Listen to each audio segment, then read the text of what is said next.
Good morning, everyone, and thank you so much for joining us today. And if you were here yesterday, thank you for joining us again. My name is Liz Baxter, and I have the honor of being the CEO here at North Sound ACH and getting to work with all of you, whether I've met you specifically or not. We start each of our meetings with our land acknowledgement. So I'm hoping we can pull up that slide and do that now. We begin by acknowledging with humility that the land where we are today is the territory of the people of the Salish Sea. Their presence is imbued in the waterways, shorelines, valleys, and mountains of the traditional homelands of the Coast Salish people since time immemorial. And as you can see, there's a link there that we hope that you will go and explore to learn more about the Indigenous land where maybe you went to high school or you were born or where you are working today. It's a great tool to realize that we've got easy access to all of that information. We've got some logistics stuff that we want to walk through here on the second day. And so one of the things that I learned yesterday, how many new people are here for the first time joining one of the partner convenings. So we have a set of working agreements and we use these. One of the things that I do is in this last 15 minutes with all that music has been great because it reminded me to kind of exit out of all the other programs that are going to pop messages to me on my screen during this day. But, we try to start on time, end on time. We ask, myself and all of you to just be present in the space as we walk through the day. As ineffective and inadequate as Zoom is, we're asking folks to share airtime, join the chat conversation as we pose questions there. We're going to try and navigate a room that, perhaps for me being an old timer, I can do much better when we're in person than using this technology, but we're certainly going to try to do that.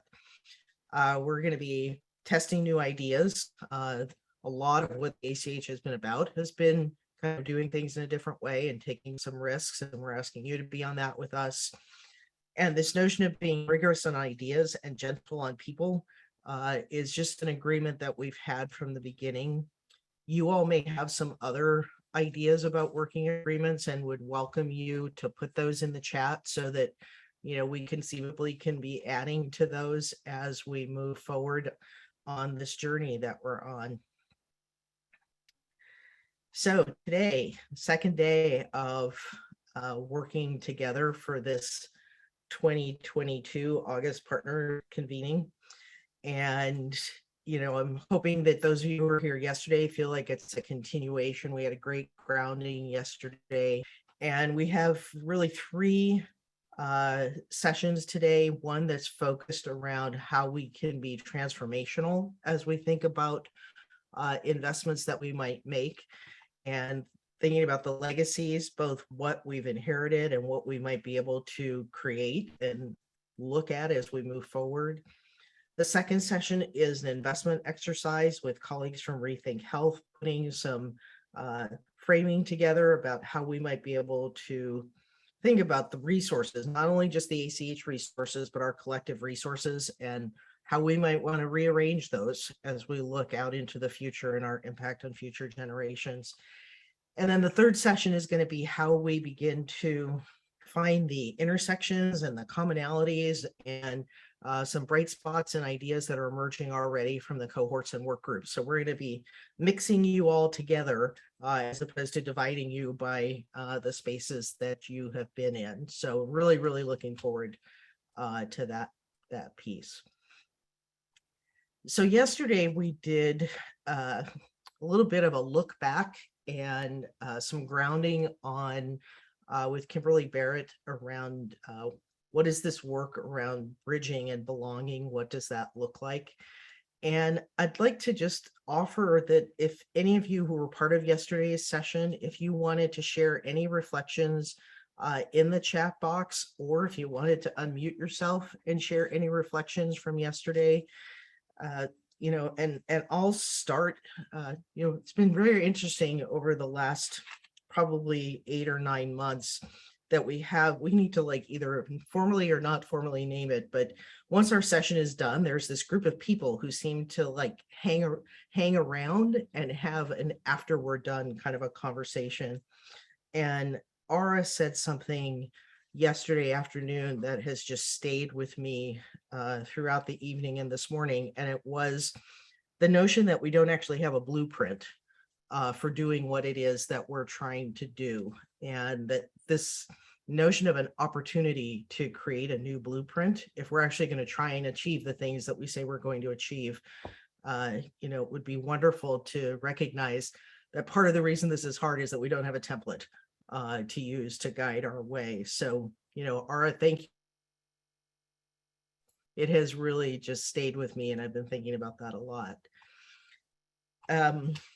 Yeah, thank you, for just starting to put some things in the chat. And again, I just offer some space if anybody wants to jump in and see if you've got anything you want to share, just a brief reflection from yesterday.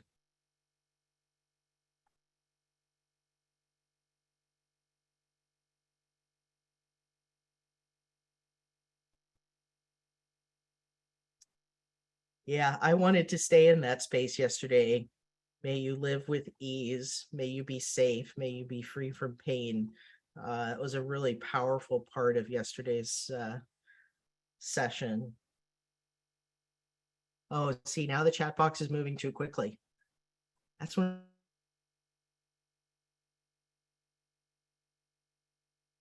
So, Catherine, the resources that you're mentioning there in the chat, it would be great to share those so that they can become part of the resource library as you're thinking about them. The notion of learning and unlearning as we move forward. And remember that it's not a performance. Or you're being lifted up again by someone else, by Trista.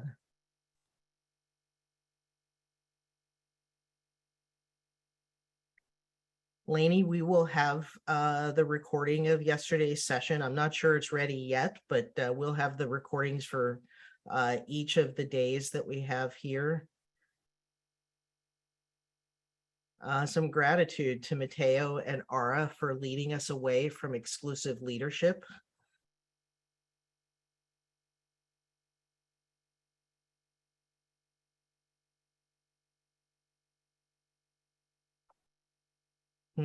Thank you so much, Aura, for that.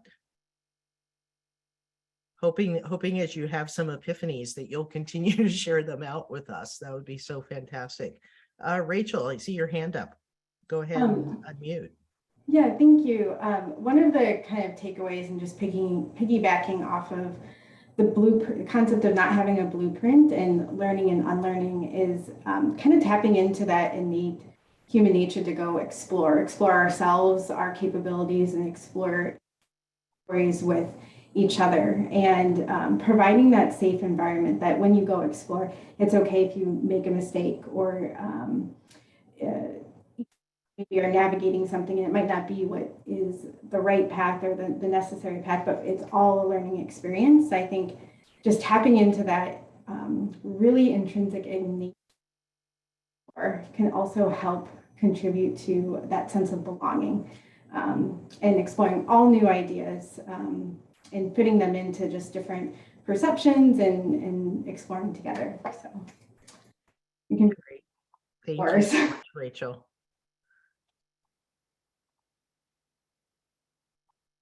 Anyone else want to unmute?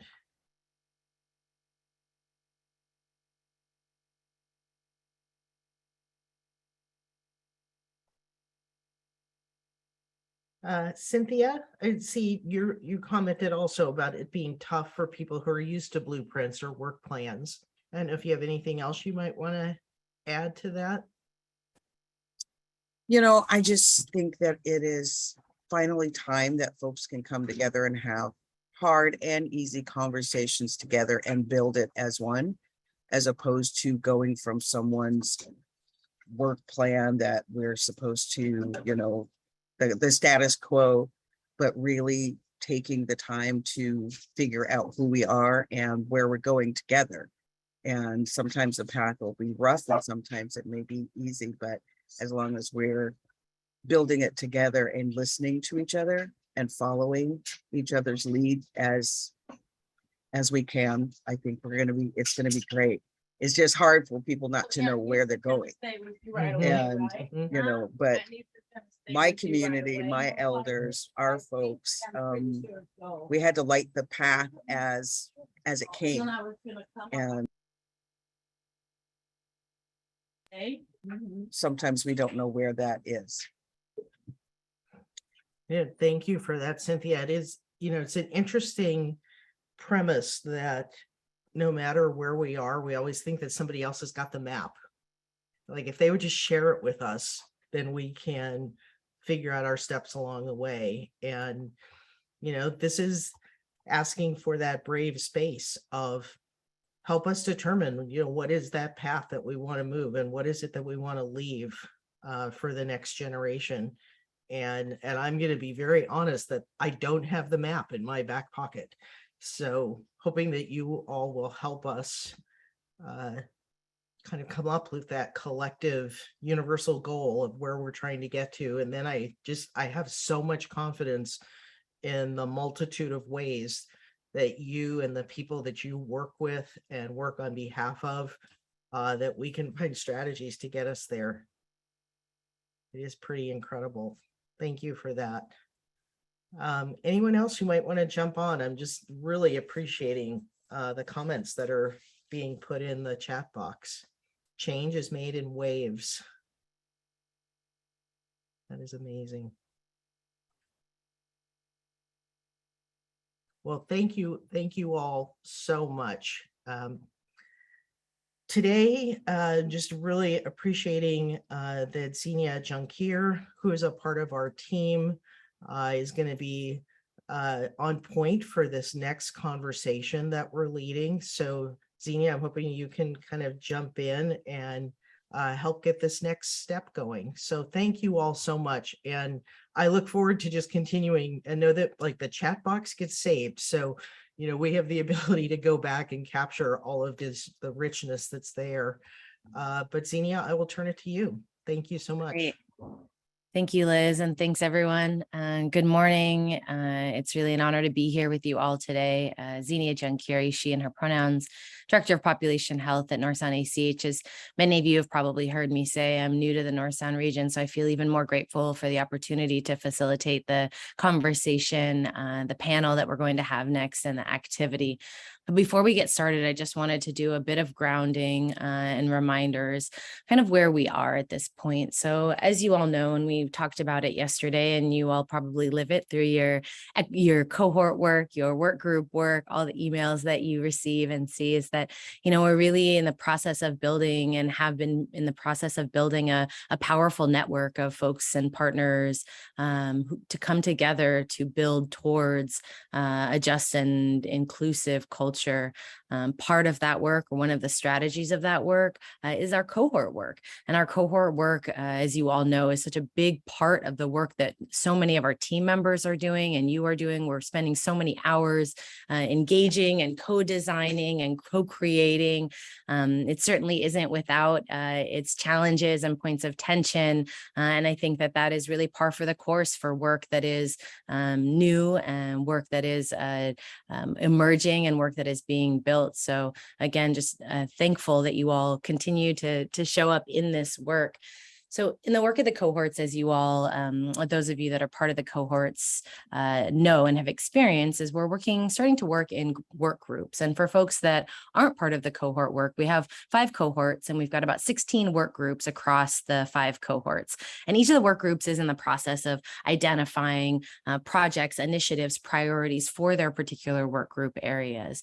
And partners have been asking really great questions, what's next? And what happens when we identify an issue area or an initiative or a project? And, it's such a perfect time for folks to be asking that question, because I think what's next is an opportunity for us to see our values in action, live our words, and reinvest and reallocate resources in ways that maybe we haven't as a community and as a region before.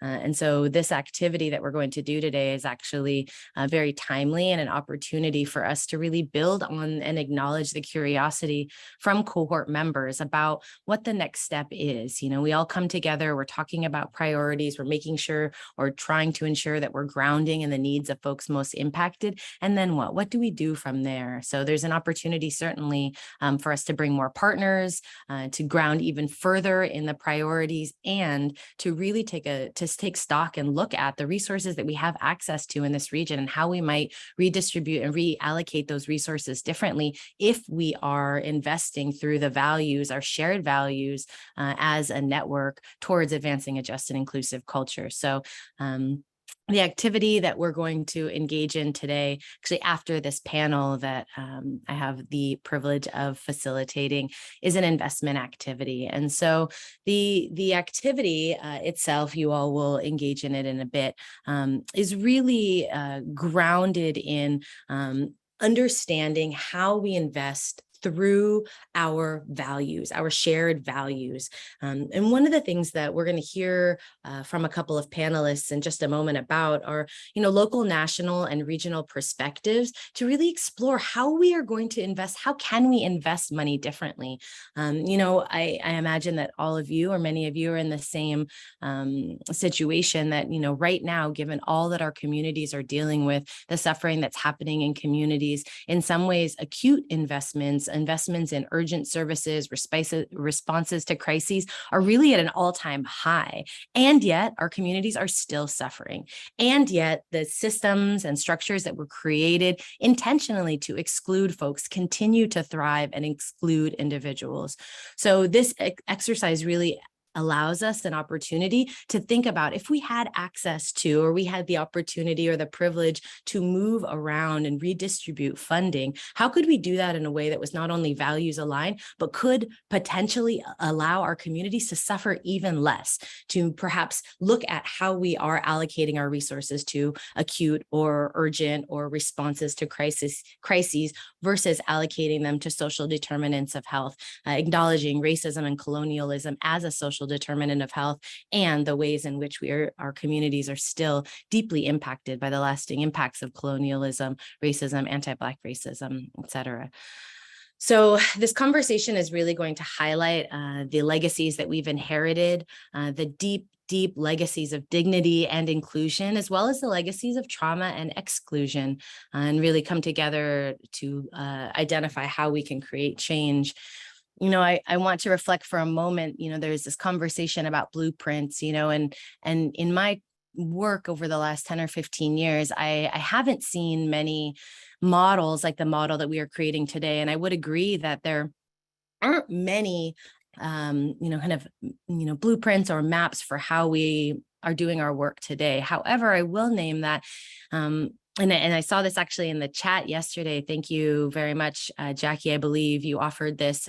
Many communities pre-colonization, they knew, right? They knew not only what communities needed, their family members needed, but they had a deep connection, not only to the earth, but to every other existing body. And so, I think that as we are moving forward in this unknown space, we can call on and we can learn from our ancestors, our cultural practices, the ways in which, our communities were thriving before they experienced the violence and genocide of colonization. And so I feel, again, just such deep honor to be able to introduce our two panelists. And I'm going to introduce our first panelist, presenter, and leader, and that is Marilyn Scott. Chairman Marilyn Scott is a North Sound ACH board member, the chair of the Tribal Alignment Committee, and a recently elected chairman of the Upper Skagit tribe.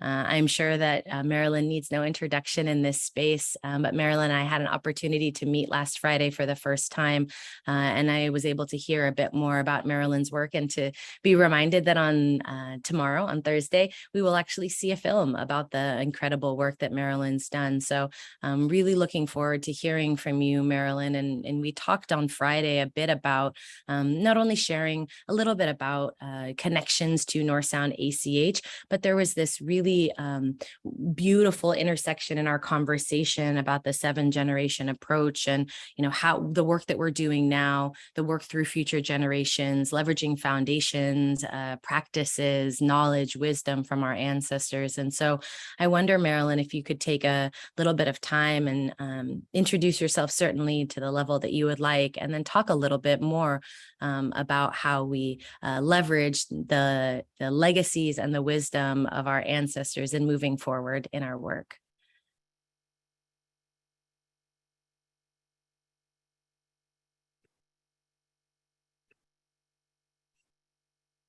All right. And as we wait for Marilyn to make her appearance on screen, there you are. Hello, Marilyn. Good morning. Thank you for being with us today. Just trying to adjust with the camera. Sorry. Oh, gosh, no worries. Okay, are we ready to start my part of the program today? Yes, ready. All right. Thank you so much. My name is Marilyn Scott, and my family given name is Witchalitza, and I am a member of the Upper Skagit tribe, and I have served on the North Sound ACH since the formation of the ACH when we had the Whatcom Waha group organizing the ACH, and I represent one of the 8 tribes that is within our region, and the importance of understanding the sovereignty of the tribal nations is, and each of the tribes having their own representatives in different from the sectors that were called out when the ACH were formed, is that tribes were not part of the original state formation of the regional ACHs. The sectors were called out in the legislation, but the tribes were not included. But the tribes in the North Sound region, we have been a part of the work with the state for many years. And so we learned about the beginning work of the North Sound ACH and the formation. And 2 of us representatives from the Upper Skagit tribe and from the Swinomish tribe, we came to the meeting and introduced ourselves and just sort of made an appearance and expressed interest in participating in the activity of the North Sound ACH and the work, the importance of having tribes at the table. And so I share that just as a background of activity that the tribes have been with the North Sound ACH, and some of the project work that the ACH has had prioritized really made a difference for the 8 tribes of our region. And it was important that we share with the rest of our partners the work that was important for the tribes to be a part of the larger public health priorities within our region.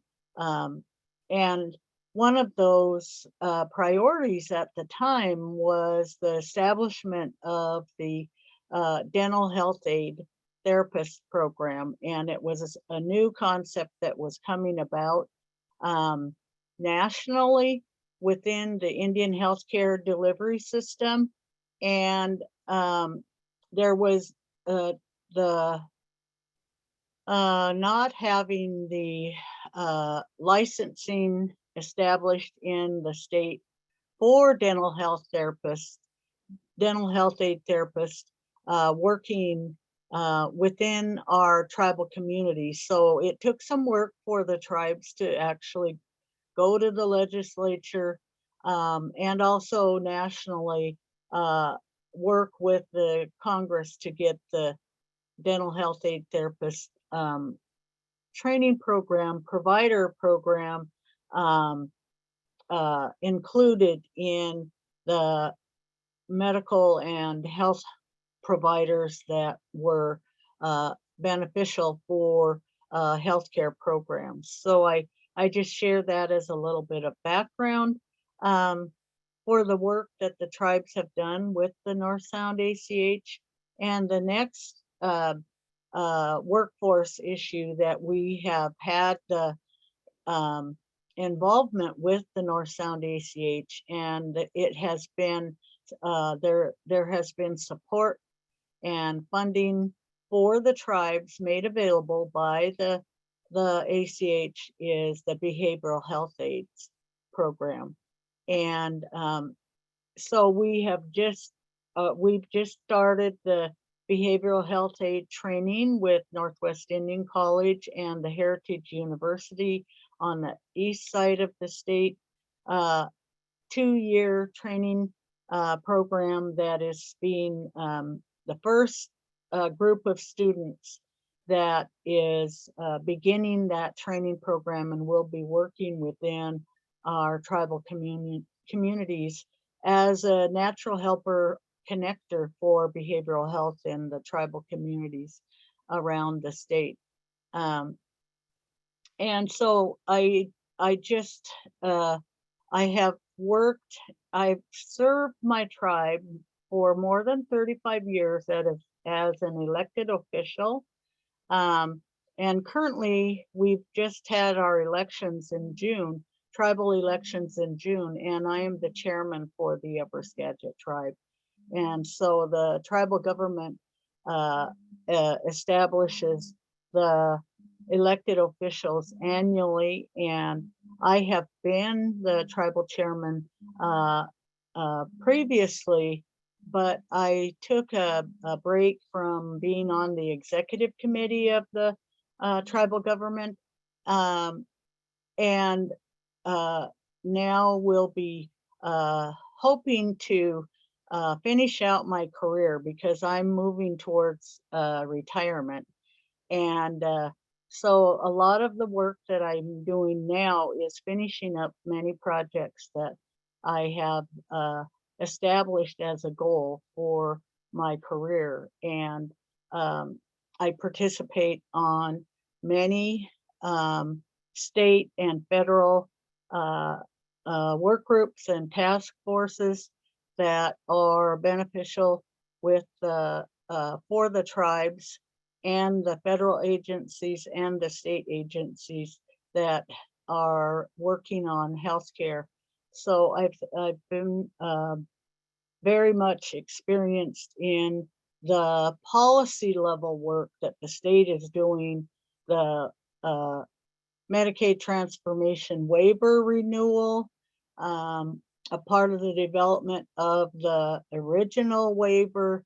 A lot of the work that the tribes have done is beneficial for the tribal health programs with the federal CMS and the approval of those waivers and the way of business here in Washington state. And so one of the things that I just wanted to share is that, and it goes along with the convening that we're participating in yesterday and now today, is that, you know, the investment of time that all of our partners have made, and the idea of the convening has been thinking about what we want to do and how do we prioritize what work we will be doing in the future. And one of the models that the tribes have utilized is what we call the 7-generation model.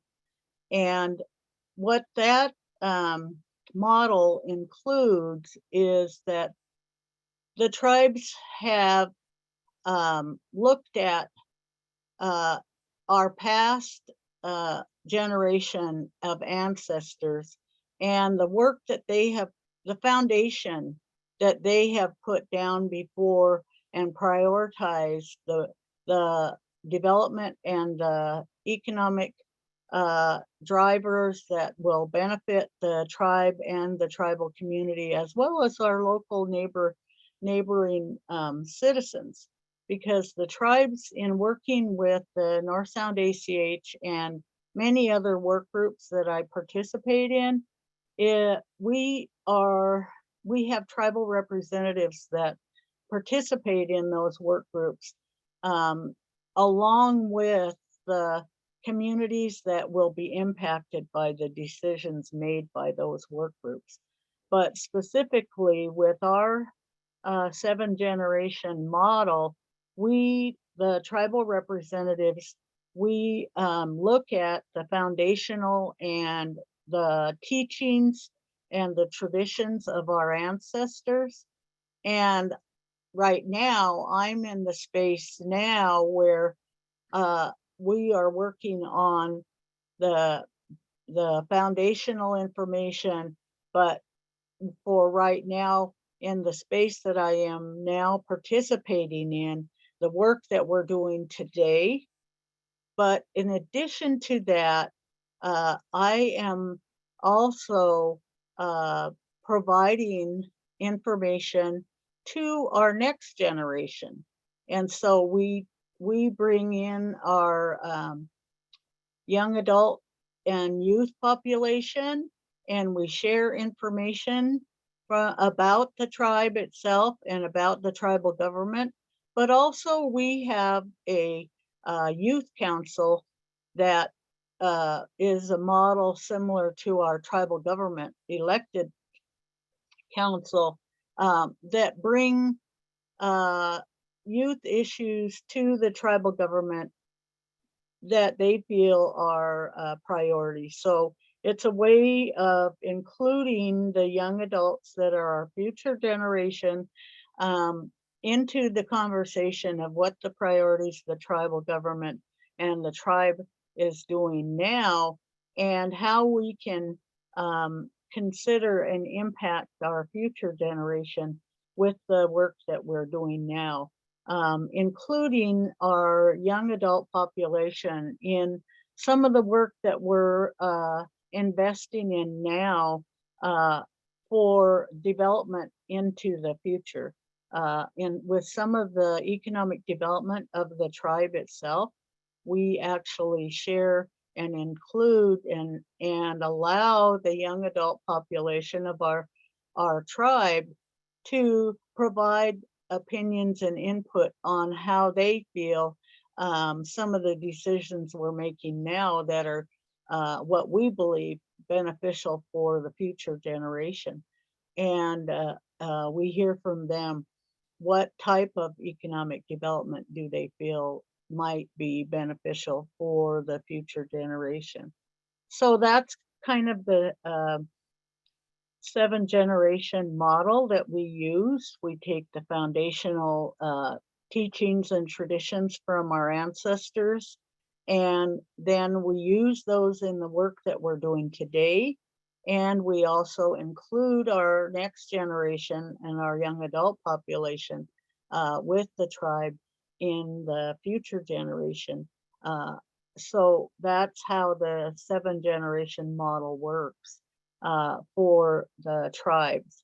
And one of the other things that we have, and we have shared this with the North Sound ACH, with the board when we've had retreats before, but we have the medicine wheel model that is also a very important model that we have shared with our neighboring population, is that the importance of thinking about the whole person. You know, we're not only helping our citizens and looking at the benefits of healthcare and in increasing the access of healthcare for our population, for only medical, but we're looking at the whole person, looking at the spiritual involvement for a person, looking at the the environment around us and the impact it has on our individual health, as well as looking at the being, the physical being, as well as the spiritual uh, portion of ourselves, the whole person. If we don't look at the whole person in a way of, we're leaving something out when we're doing the work that we're doing. Um, and if we don't think about the impact of how we met in our healthcare arena, if we don't think about the impact of our health by the environment around us, the contamination of the water, even the last few years with the COVID, and that being something that is airborne, it's just a part of that whole medicine wheel model that we have utilized to look at ways that we can increase and provide for all of our citizens in a way that is looking at the whole person.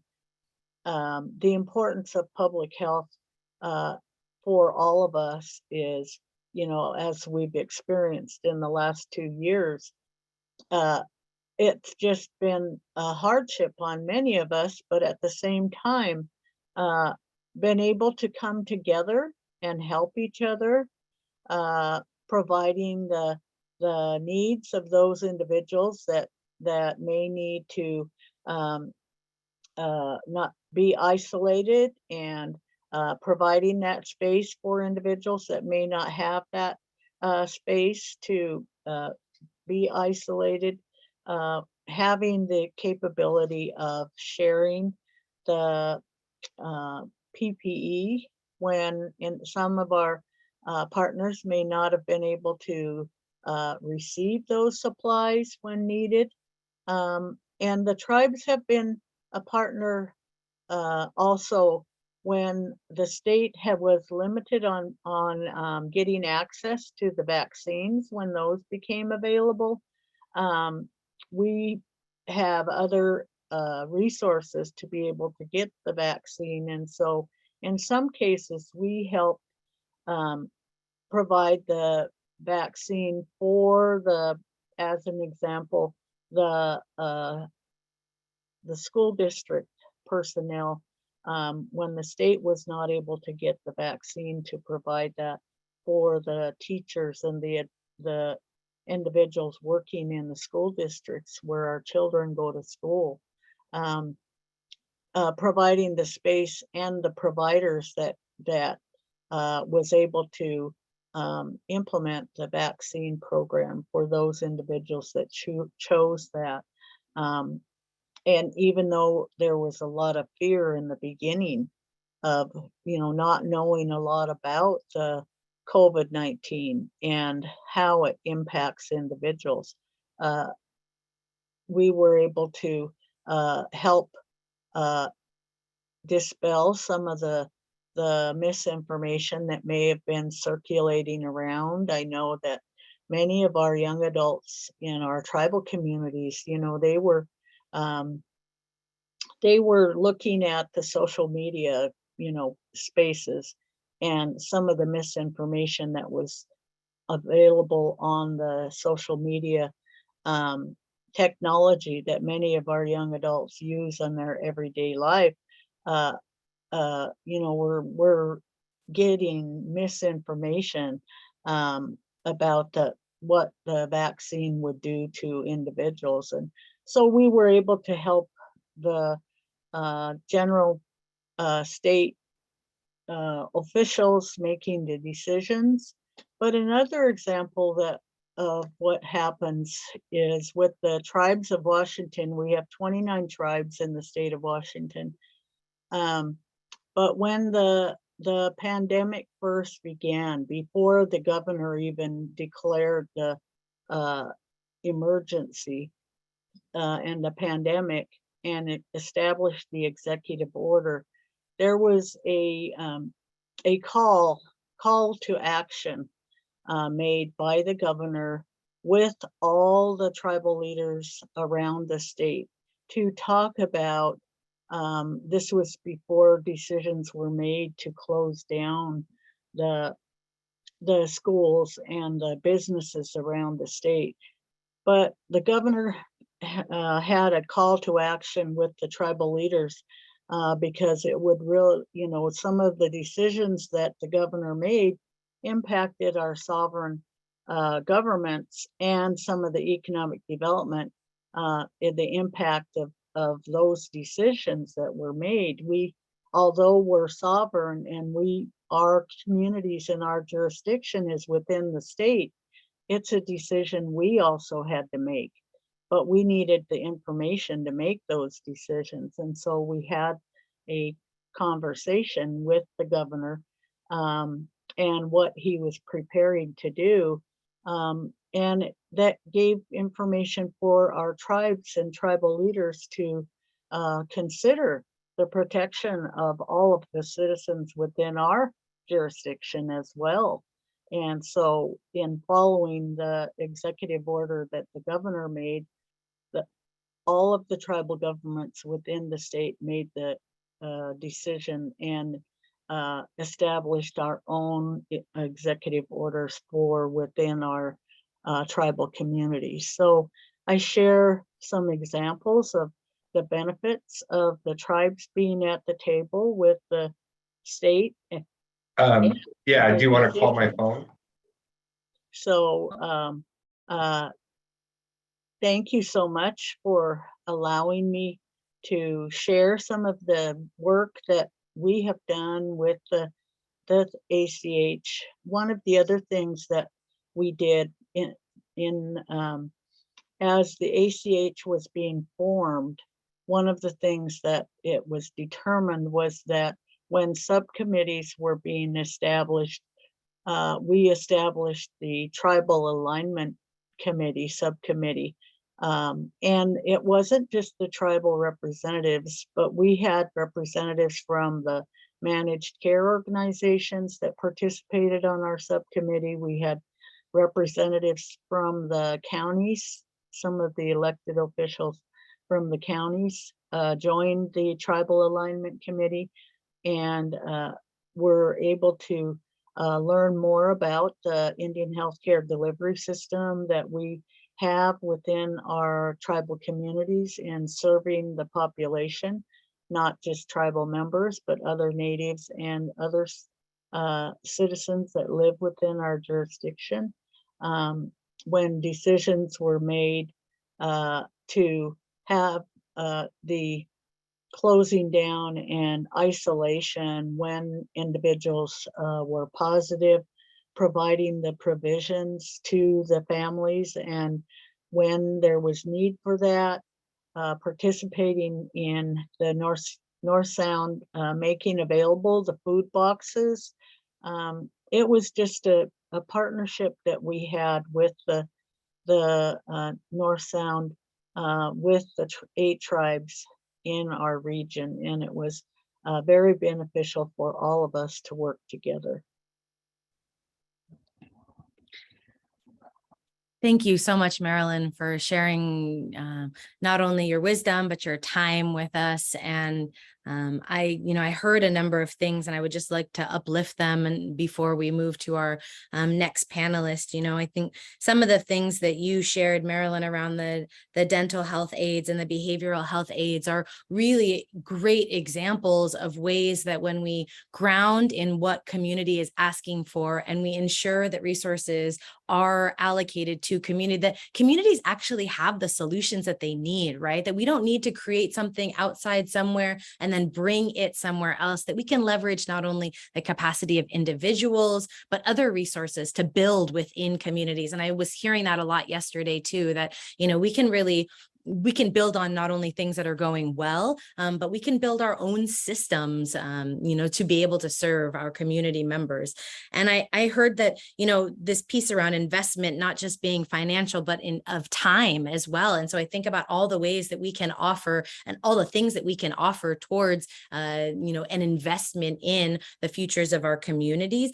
And I really heard that we need to be centering communities most impacted. And we need to have those folks at the table, that any tables that don't include people who have experienced the greatest inequities, who have experienced the things that we are trying to mitigate for, will not allow us to do community-centered work, will not allow us to really live our values of doing work from a community-centered and informed space. And so I really appreciate you bringing that up, in addition to this whole person framework that I also think is imperative to leverage. And I think it's imperative to have, tribes and tribal partners at the table. I don't think that there's any way that we can do this work if we are not only not respecting Indigenous sovereignty, but understanding that we really need to ground in Indigenous values and ways of knowing to be able to build work that doesn't just look like the work and the systems that we have today. So just deep appreciation for your time and all of the wisdom that you shared. Looking forward to seeing the film about you and your work on Thursday. And I'm going to now just transition into the next panelist. So Bobby Milstein is going to help us set up the investment exercise. I'm just going to do a quick introduction. There's this beautiful quote that I would love to share from Bobby. It's rethinking the most practical thing let me try again. Rethinking is the most practical thing any of us can do to change the future. It can help us see where we fit in a common system and shifts our own roles as change makers within a dynamic and democratic world.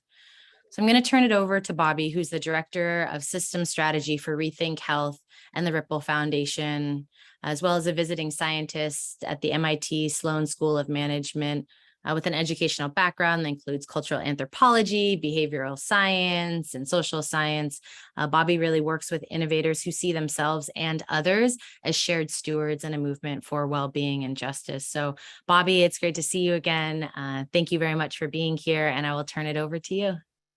It is such a treat to be with you today. I've actually had a chance to visit with North Sound occasionally over the years, and every visit sort of underscores not only how much your work is evolving, but how deep it goes with so many of you as individuals and organizations and networks and cultures, as we're hearing today. It's remarkable. Your story stands out as a captivating example in a much wider movement.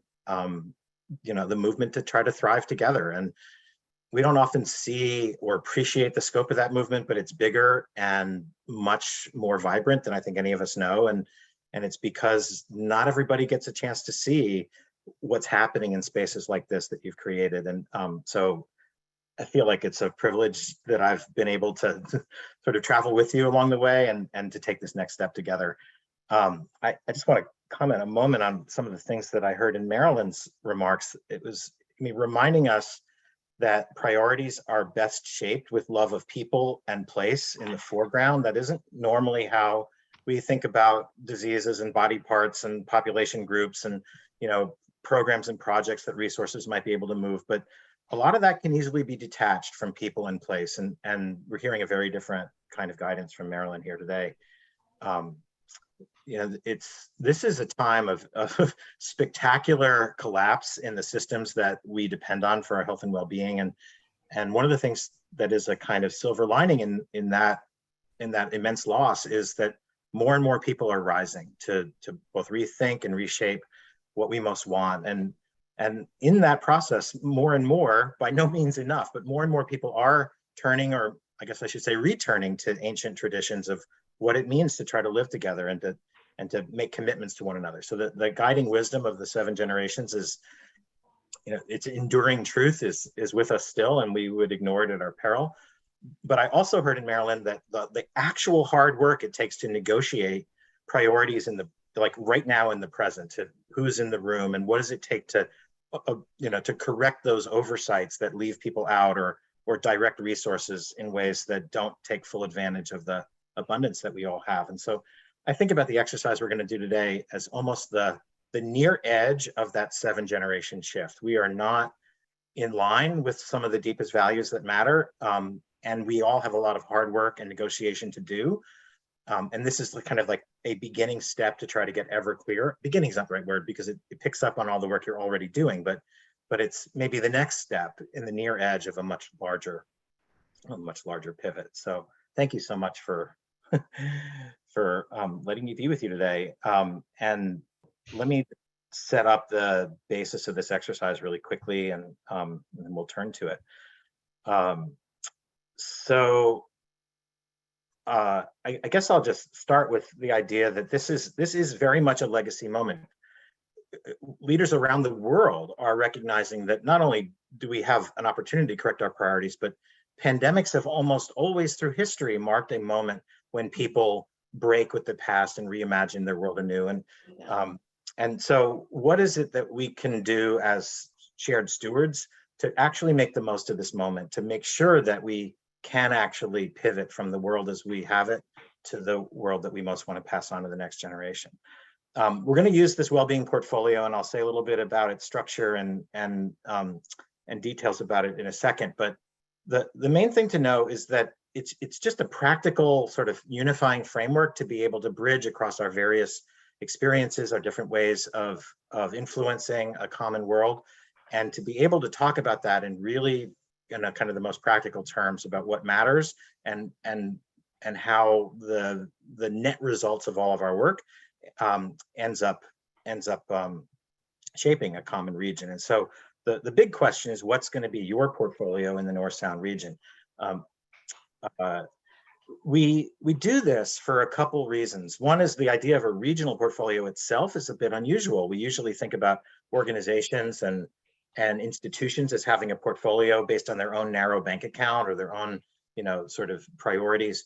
But the idea, whether we're paying attention to it or not, there is always a regional portfolio. The net result of all of those assets and where are they going, and time and knowledge and effort that maybe doesn't ever show up on a budget, but is actually showing up in the ways that we touch each other and the places where we do business. And so the idea of a regional portfolio begins to look at that abundance and questions, how are we allocating all of these resources that we have, and who's benefiting from that, and can we do better? So to think about how we produce a different future is part of this, and there are lots of trade-offs. There's not just one way to do this. We can look for maybe shortcomings in the way things work now, but we can also look for multi-solvers and synergy. It is possible to do one thing and have it address multiple goals at once, and really more than anything to listen to each other and who shares my values. Maybe I might learn from other people's perceptions of what they think matters, and so having a framework that isn't clouded by lots of complicated social science and is really getting down to practical details helps us listen to each other and learn from each other's values. We developed this exercise back in 2017, long before the pandemic, and we've been learning and refining ever since, because scores of organizations and different kinds of groups have used this. I've done it with multi-sector partnerships like you. We've done it with the North Sound board about 1.5 years ago. I've done it with middle schools as young as 5th graders through high school.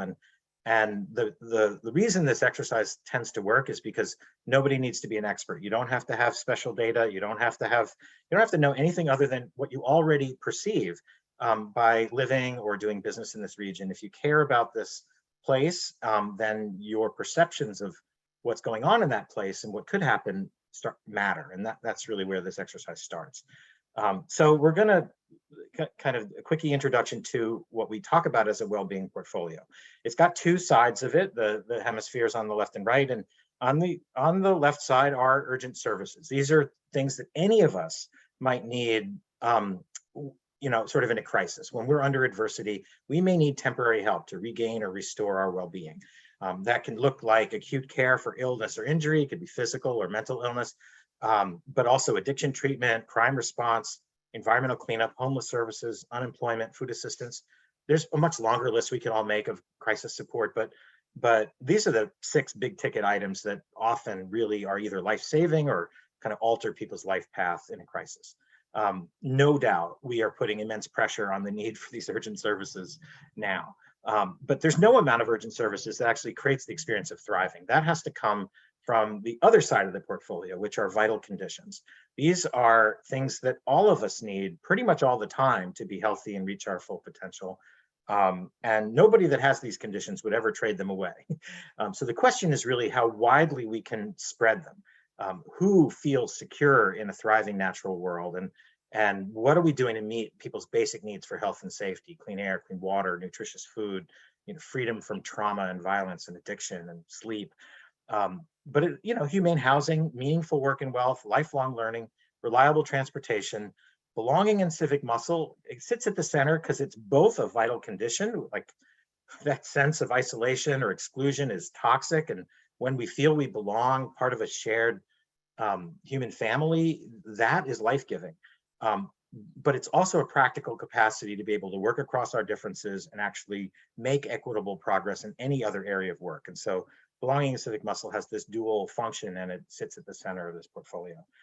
It's also the way that the pie can grow over time. At any moment, our total assets are finite, and we can't do everything we want to do at once at full strength.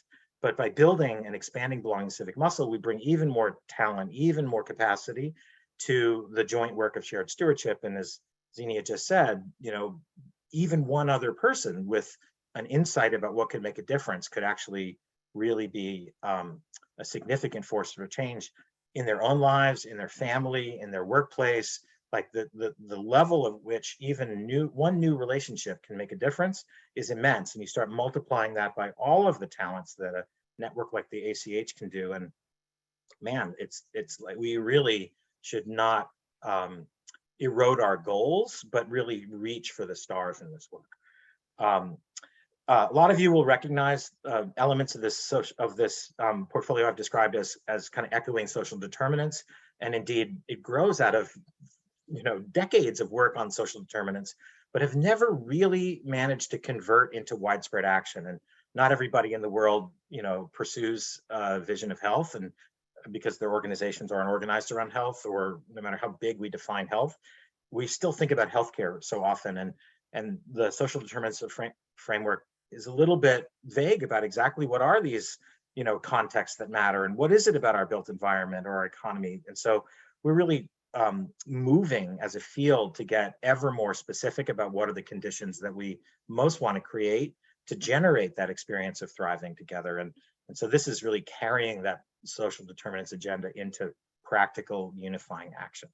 I will say that there are a lot of things that are not in the portfolio, and in some ways by design, because the portfolio, it's made up of distinct pieces. They're all inseparable. They kind of combine together to shape the chances for people and places to thrive. And so I think about it like a vocabulary. If we're going to tell stories about what we want to do in the world and where our resources are going, then this is kind of a practical and normative framework. There's nothing in this portfolio that isn't widely embraced as something that that people need across America and really around the world. And so, like, you won't find a concept like racial justice in the portfolio, because how our experience of racial justice manifests in the world is in some ways the net result of how that portfolio develops, and who feels they belong, and who has these various conditions and services in place for them. You won't find mental health in this portfolio because it's the expression of the portfolio together. Same for cross-cutting issues like food security or economic mobility.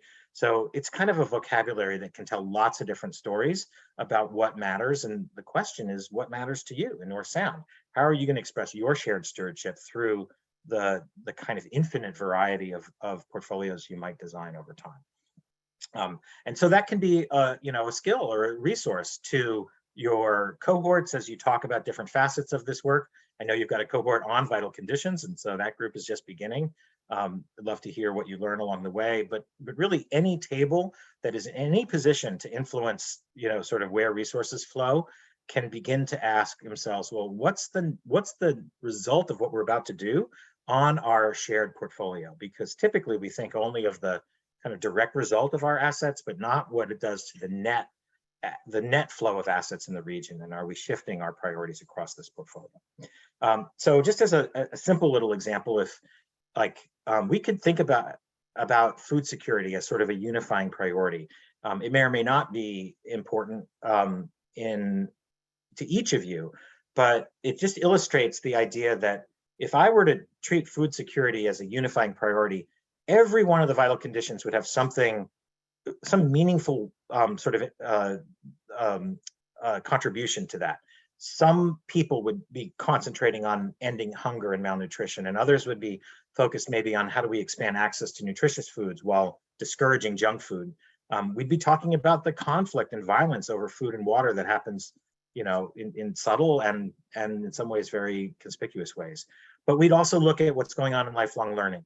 What do we know about hunger, malnutrition, food insecurity that impedes a child's ability to learn? And what do we know about our own food production system and consumption? Are we actually understanding how the food system works and what it needs and what it costs and who's benefiting and where the burdens are? What do we know about the food economy and what are the jobs in there and who gets which jobs? And what do we know about food affordability or fair pay and dignified lives for the people who are food producers? We'd be talking about the commercialization of food and its consumption and on and on. When we get to housing, we talk about housing affordability and what can we do to alleviate that trade-off between rent and food. It's one that nobody should ever face. And the proximity between housing and food access. Also now suddenly transportation would be super relevant. How do we get local food and what is the infrastructure that's involved in food production and delivery? There's so much about the contact with thriving natural world, just what it feels like physically to actually grow food, produce the things that nourish us, and also then look at the toxics and infectious disease across the food chain, what's going on with you know, genetic modified food, and then, you know, running through all of this would be stories about belonging and civic muscle, affirming people's right to grow, sell, eat healthy food, and be specific about when those rights have been compromised or denied, and celebrate our cultural traditions, multicultural traditions of food production and consumption. We'd be talking about movements for food security and food justice, food sovereignty, and we'd build the strength to enact, you know, high leverage food system reforms. So that's just a little example of how the portfolio can come to life in a story that you care about. And the only stopping rule is how much we can organize with each other. So that's really the task today, is we're going to talk about 2 points in time, how you perceive the current portfolio and how you think you might want it to be reshaped into the future. Again, you don't have to be an expert. You just have to share your own view as someone who cares about or loves the people and places in this region. So we've modified this to work. I mean, it's been done in it's an energizing experience in person, and someday it'd be great to be together, but we've modified it to work really well over Zoom. And so step one, it's really just 3 simple steps. You have 15 minutes to negotiate where you think your current priorities are.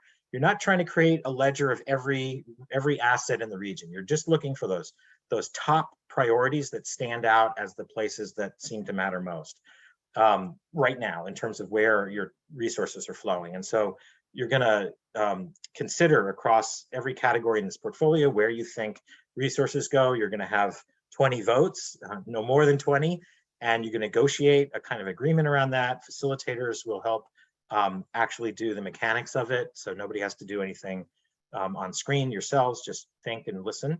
And then we're going to turn to the future, another 15 minutes to ask, okay, regardless of where resources are flowing now, where do you think they ought to go? Let's say over the next 5 years, as a pivot to the beginning of aligning our assets to values that are going to pay off over generations. And so, so again, a negotiation over 20 ways of representing just the highest priorities, and facilitators will help. And then last, it's what's your story, right? Behind this simple like current and future portrait is a story of what you think that move is, what is going on with that move. Give it a headline.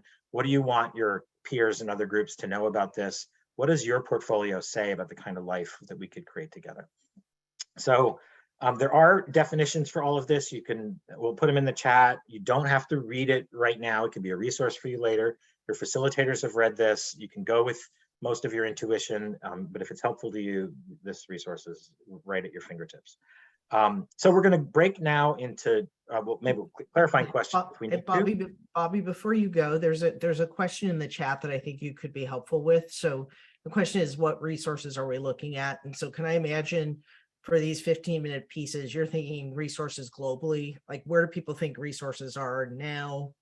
Where would we like them to go? You're not talking just like, where do you think the ACH resources are? You're thinking Correct. resources globally. Yeah, I'm so glad you named it, because you said it at the top, but it really matters here too. We're not talking about any single organization's assets.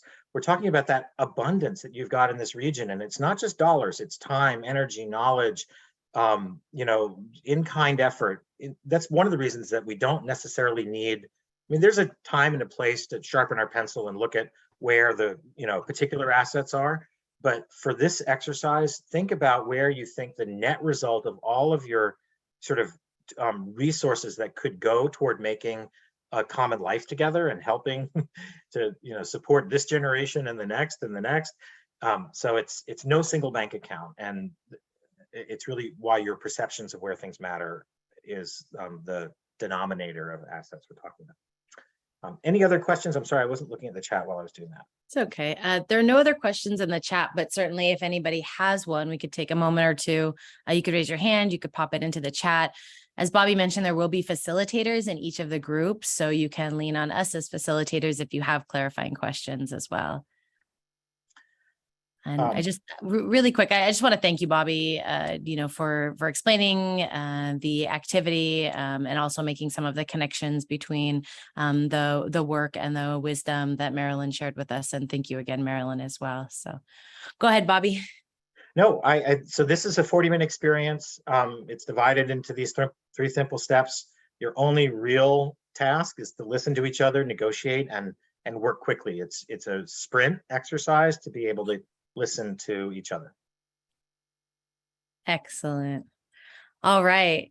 So everyone will, thanks again, Bobby. Everyone will be placed into breakout groups. You'll have a facilitator in that breakout group. So if you haven't been tapped as a facilitator, you are a participant, and the facilitators will be able to screen share. And there is a link for the well-being portfolio definitions in the chat. Your facilitators can also drop that in the chat. And then we would get to, you know, the giant topics of contact with nature and toxins in the food supply and how we package food, and, you know, and running in and through it all is these issues around belonging, civic muscle, and, you know, the right to grow, sell, eat healthy food, but also where that's been compromised and not denied, or, you know, how do we stand in solidarity with a movement for food justice and food sovereignty and so forth. So that's just an example. And then what people are doing right now is they're like in a sprint little task to try to characterize where they see the current portfolio, like generally where the major assets across North Sound flowing now, and where should they be headed into the future as the near edge of a shift toward multiple generations of beneficiaries. And then they're going to write a headline, and we're going to come back and talk about what, you know, highlights of the experience of the negotiation, but also what people named as the maneuver from the current to the future. And we'll talk about a number of things. So there's all the details of the definitions are like right available. So they're right now in the future part of this. They're going to work on concluding by a little bit after the hour.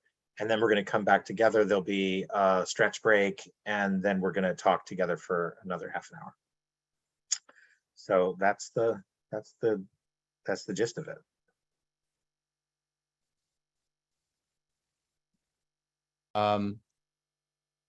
About 2 years ago, a photographer that was living in Seattle, who was from LA, reached out to me about documenting or doing a photo project documenting what it was like to be a migrant farm worker youth in the context of COVID-19.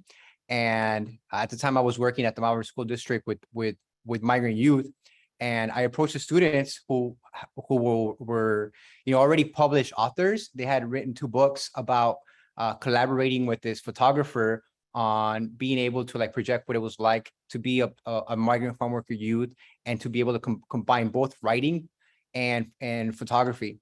And so the photographer and the students met, and the students had, had poetry that had written, and then started thinking about like, what is the message that they wanted to get out to the general public about what it was like to be a farm worker kid in the context of COVID-19.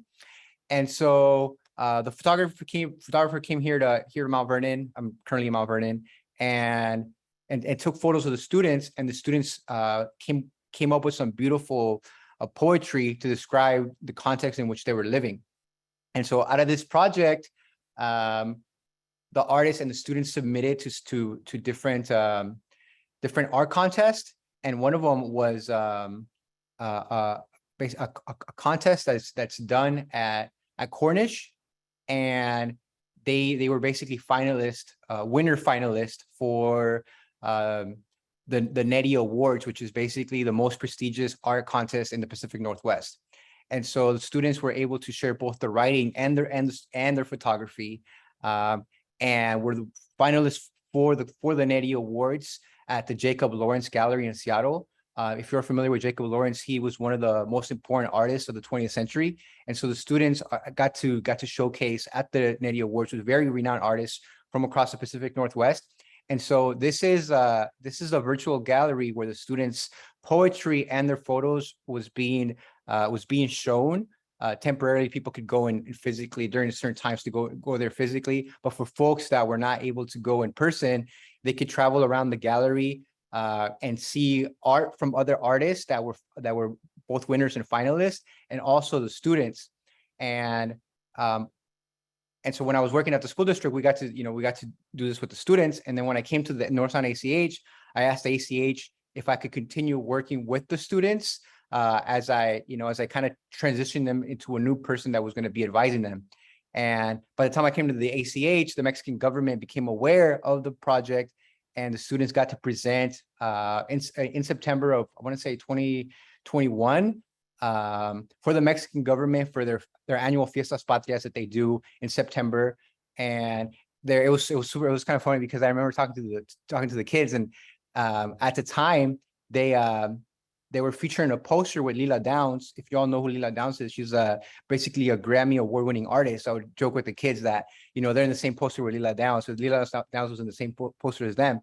And so the project kind of became very large. It started showcasing in New York and Portland. I can't even remember all the cities where they were showcasing their writing and their photography. And just recently, they were showcasing in Mexico, in Yucatan at an international book fair. And so this is something that y'all can watch during the break, where you can walk around. We'll put the link in the chat if it's not already on there, but you can walk around and look at and click on the photos, and it'll tell you a little bit of the different art. And you could also look at the photos and then look at the student writing aside from the other artists that are also featured in this. But we want to give you all an opportunity to kind of see that and get a context of what youth in Mount Vernon and the Skagit Valley are doing. But yeah, thank you all for the opportunity to share the students' work. And with that, we'll go to break. All right, so maybe we'll be back at like 11:25. If everyone can do what you need to do and then come back, and we will make sure to close up in time for us to take that break for lunch. Thanks.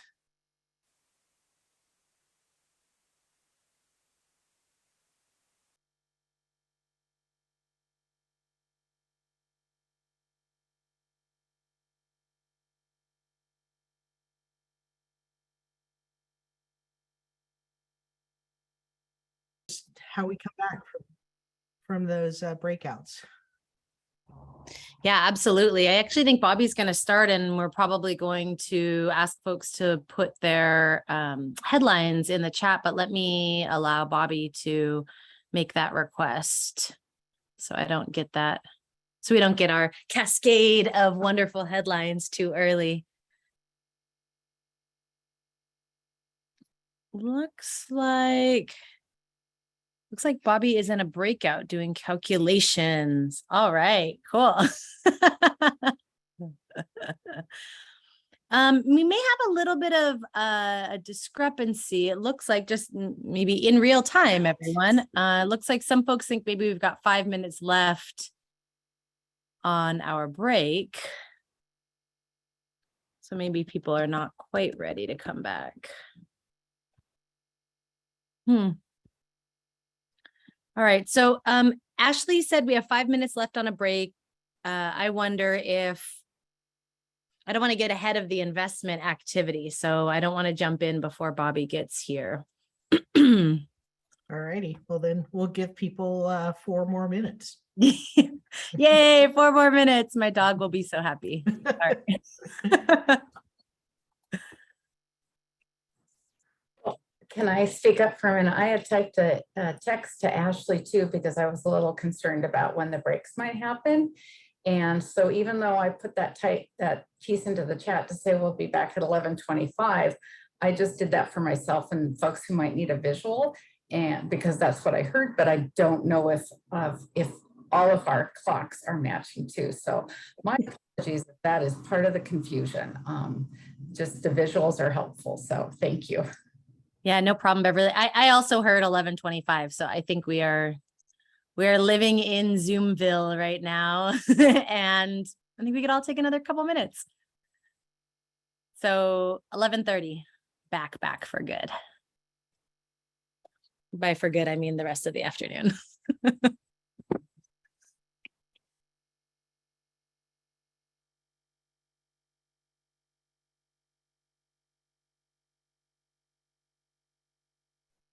Are we taking a break, Xenia? We're coming back from the break at 12:30. Apparently there was a tiny bit of confusion about if it was 12:25 or 12:30. So we're going to come back at 12:30. Is it 11:30, Liz? I mean, 11:30. 11:30. Oh my God, don't listen to me. Don't listen to me. No, this is great. This is exactly what we need. Real time. Come back, 2 minutes, 11:30. 2 minutes, 2 minutes. And then you are going to get a break for lunch. So we're not going to take that away, but Thanks for that. just waiting for Bobby to rejoin us back from calculations. I'm not even sure what that means, but can't wait to hear. Ooh, it looks like there's some wild wind and hailstorms to folks, some of the folks in the region. So hopefully everyone's staying safe.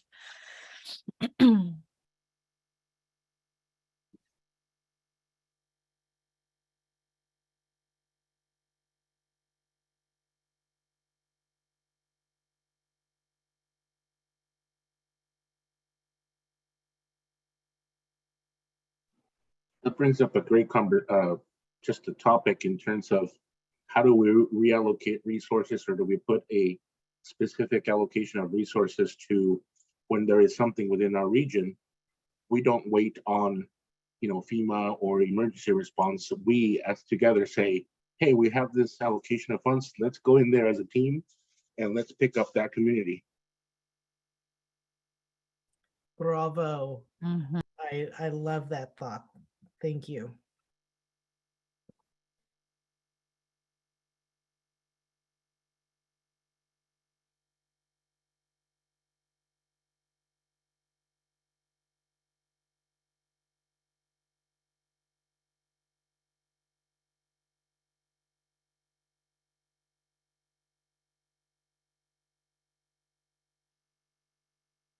Liz, I'm going to make an announcement again.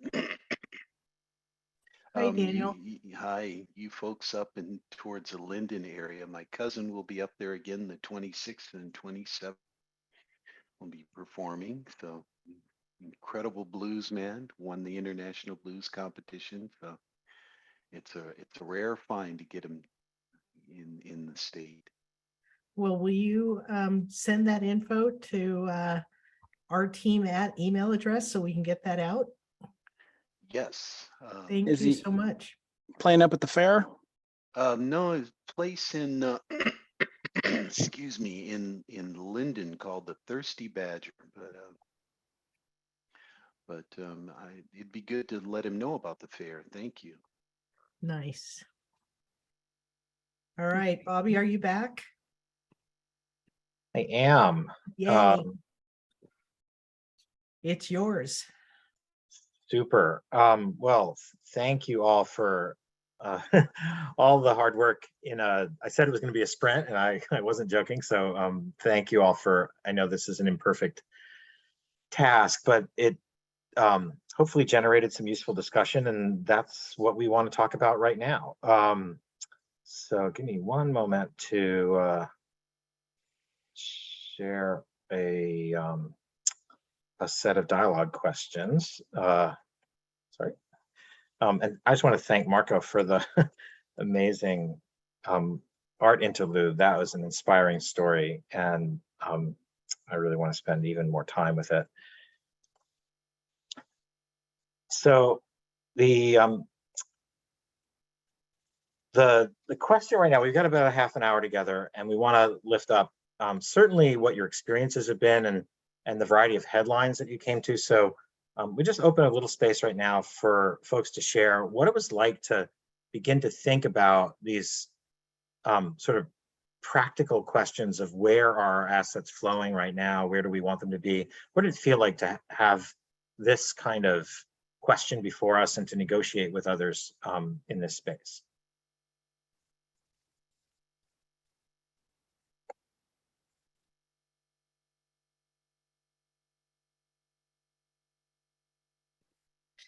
I can jump in really quick, Bobby. Xenia, I think it was a little bit more challenging, maybe than I had anticipated it would be. Thankfully, we had somebody in the space, Daniel, who had been part of this activity before, so was able to help us get a bit more grounded in it. But the activity went really well. Our group is incredible. I think we came up with an amazing headline to really name how our investments came to be and through what values we used. And there were some really challenging conversations. I think we probably could have spent another couple hours talking about investments. What does it mean when you remove investments from certain spaces?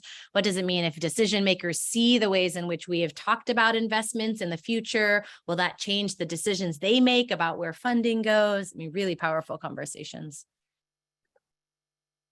That's great. I'm seeing some in the chat. Meg, can you speak to your comment?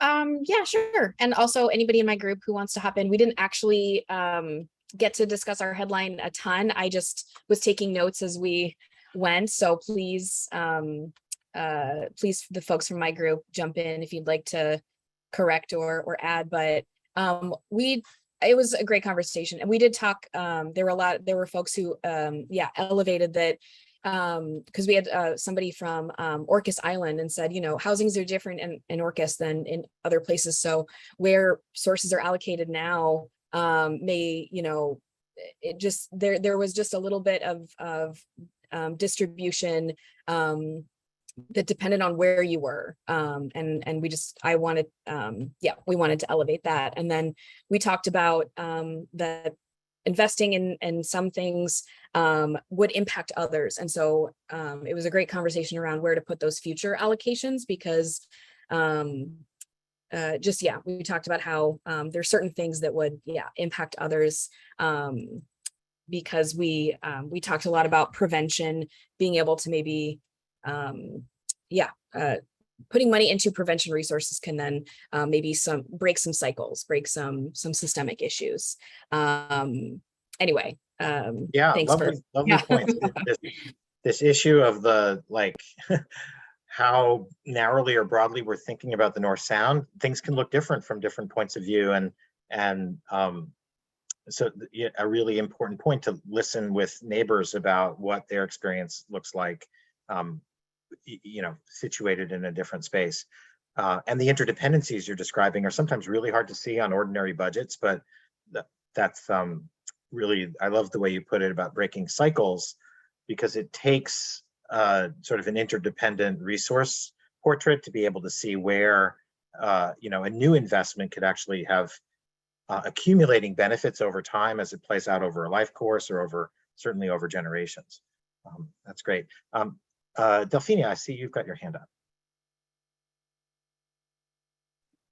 Yeah, I think that, our group was similar to a lot of the groups where we were focused on trying to put more money upstream, more resources upstream, but also recognizing the overlap potential. So when we're looking at, for example, homeless services, it's like, you know, humane housing, if that were the focus as opposed to like sort of the less emergency services and more community based services, that could be really helpful. But I think overall, like something that I'm feeling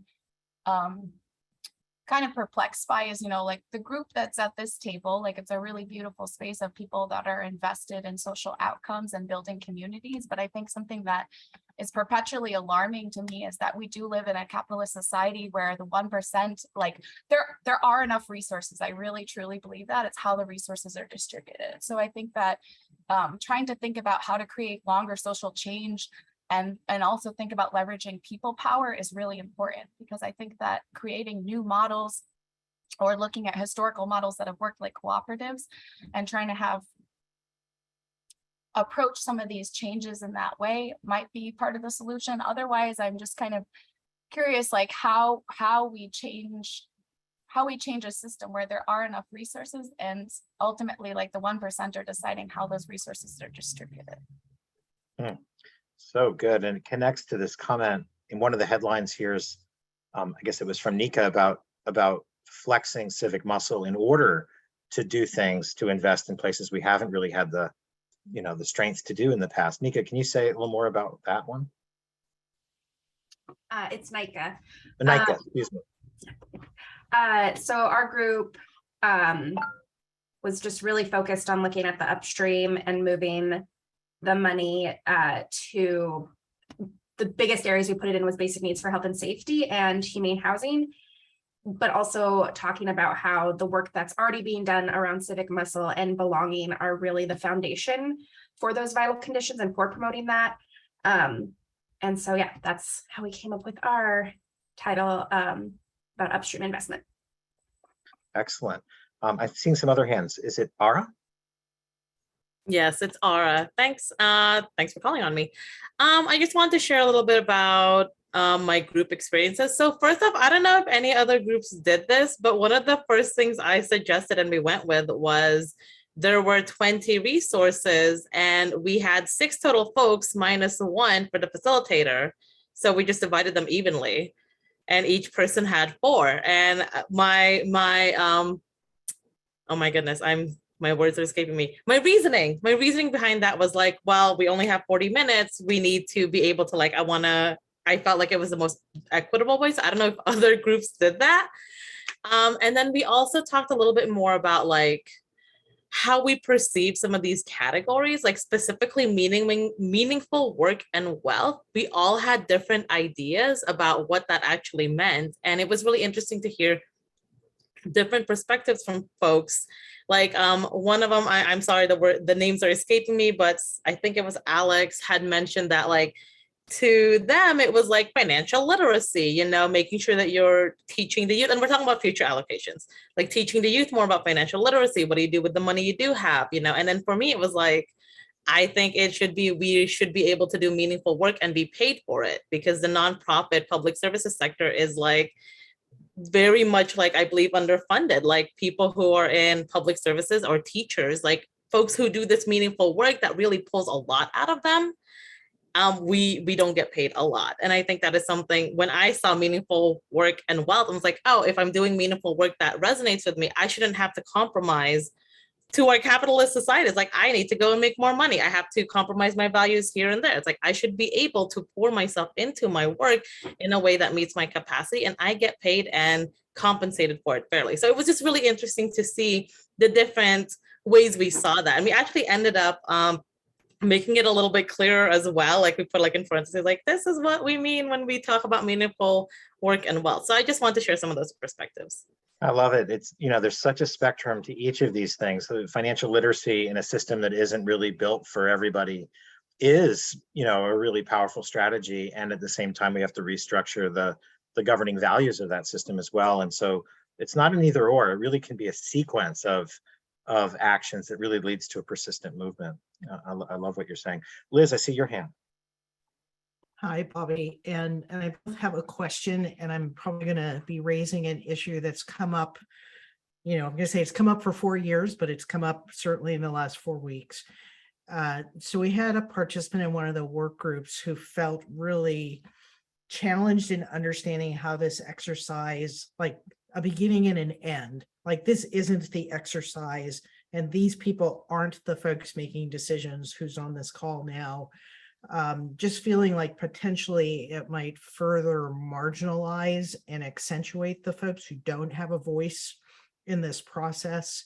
And just if you can perhaps talk about like how this actually gets from the people who typically get to be in a room like this to community, and how community, how we can both assure that there are voices that become part of putting handprints and fingerprints on this. But just like giving a context to this exercise that doesn't make it sound like this is the end all be all. No, in fact, if anything, it helps make it more acutely aware whose voices we need to hear from. I'll tell a quick story. We did this exercise several years ago with a group in Florida, a multi-sector partnership, who had a stewardship council as their core. And then they turned around, we had helped them sort of do this in a small group way. And then they turned around and did it in neighborhood clusters across the region, facilitated by themselves without us, precisely for that reason. And they had a widespread commitment to build neighborhood-based teams of lived and learned experience. And so the initial discussion made it very clear that many people who have a legitimate and important view on the scene in their county needed to also have space to think about it. And that led to a wave of mini grants that were to people who had sort of micro neighborhood solutions to things, and a very different kind of grant making that's occurred over the last several years, all kind of traced to the genesis of a discussion about where they see the greatest value. So I love that. And, you know, even in your own experience, right? The board did it a few years ago, but here we are with 150, and it's not crazy to think that it may not be this exact experience, but some of the insights and implications of this could turn into conversations across the cohorts or in other spaces as you think about what does it mean to have the, you know, to either influence or maybe significant control over the purse strings of resources. Yeah, you know, it just, and this is potentially contextual, but for almost 6 years, all the 9 ACHs are always asked, how do we do community engagement? And I personally have struggled because I'm just not exactly sure how much community members need to understand what an accountable community of health is. So we have erred on the side of building capacity at our community organizations for them to do that. Like, it's more important that community members know who those like go-to organizations are. But out of our small work group, kind of a notion got tested and perhaps affirmed for me that, you know, there could be ways for, whether it's this exercise or some other exercise, that every one of our partners is expected to go out to community and both gather input and potentially truth test some of, you know, any of the assumptions that we might have, that just kind of makes this richer and deeper, you know, reaching out into community. But, you know, I just don't want to have anybody think like this is as far as this goes, because this was an exercise and an example of the exercise. And but just really, I appreciate, but you know, this has come up for us multiple times, and just appreciated getting that note in the chat today to bring that up here. Oh, that's great. Stacy, your point about like it's sometimes this regional portfolio is invisible. Can you say a little bit more about that? Yeah, and invite my group members to actually share their voice. And as I think about that, just sort of that next step of, it was a little bit of an aha, right? That it's like, boy, we've never really thought about it as sort of a full regional portfolio, and where are all the flows? You know, we have a sense of from where we sit and the work that we do, and perhaps what we learn, you know, through the network.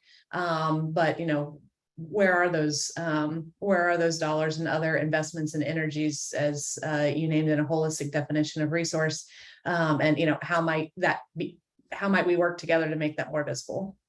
Yeah, that's great.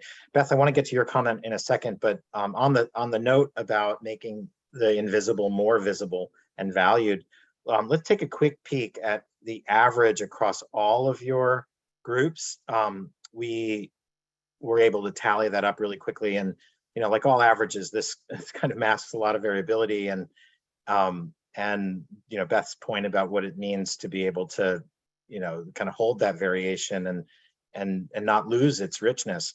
At the same time, we can also look and see, does this pattern teach us anything about, like, across what we had 23 groups, 24 groups. And the way this works is that the bottom section are those urgent services, and the darker colors are the places where the greatest priorities were perceived. And so this tells a little bit of a story of resources being overwhelmingly directed at acute care and addiction treatment, about evenly with the other urgent services. And then there's a couple of the vital conditions that kind of rise up, basic needs for health and safety and humane housing. But when you turn to the future, this decisive shift on where the priorities ought to be, unequivocally in the vital conditions as a cluster, led by basic needs and humane housing and meaningful work, which are often a trio. And then, right up there is belonging and civic muscle and the others. I don't want to lose the this kind of heavy emphasis on addiction treatment. This is a moment of great pain, and addiction is a response to a society that is, where people don't feel they fit. And, or so that, to the point that was made earlier about the interdependency of these things, it in some ways, the divestment from these urgent services is creating the pressures and the pain that we see in all of these urgent services, and addiction most poignantly in some ways. So I just, any other sort of general observations about this pattern, we'll turn back to the richness and what this average may be obscuring. But I just wanted to share a snapshot glimpse of what you as a network, an imperfect network, as Liz said, but still nonetheless, like, does this signal feel meaningful to you in any way?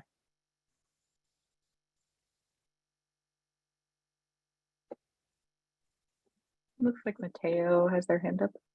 Okay, great. Please, Mateo, and I'll stop sharing.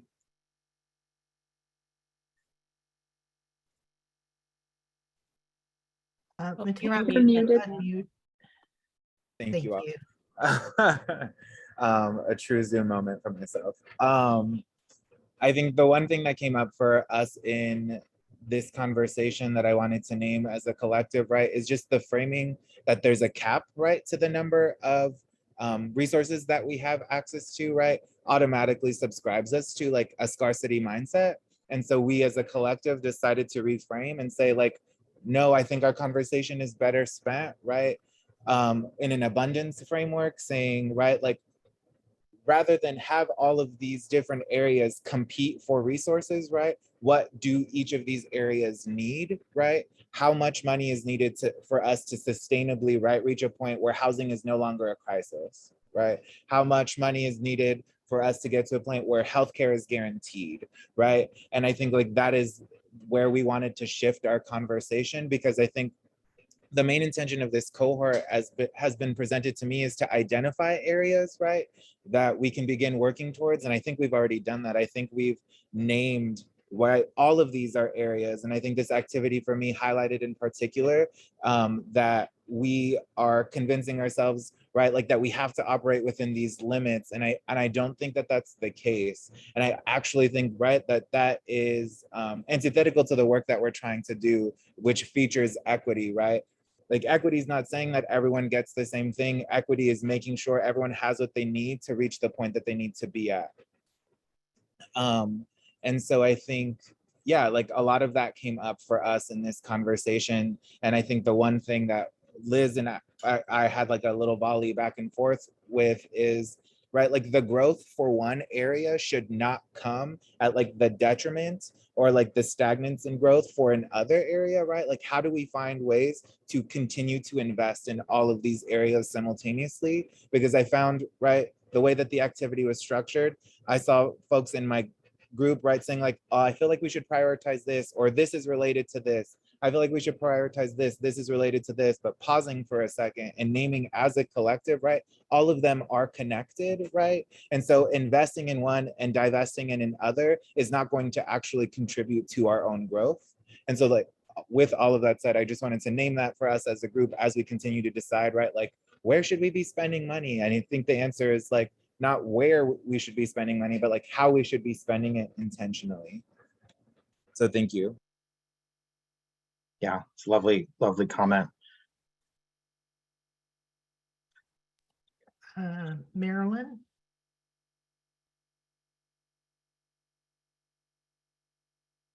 I don't have a comment, but I just wanted to ask the group if I could do a kind of a closure of the work from this morning and a blessing for before we go to lunch.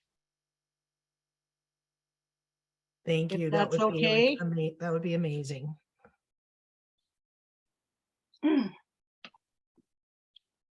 Oh, oh,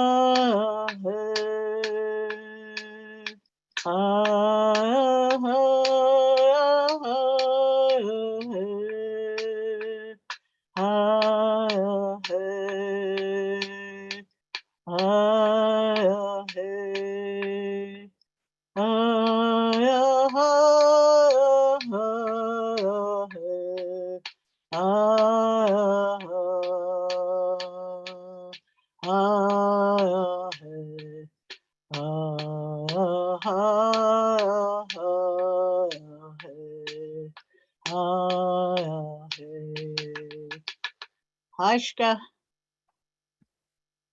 Marilyn, thank you so much. What a lovely way for us to start our break.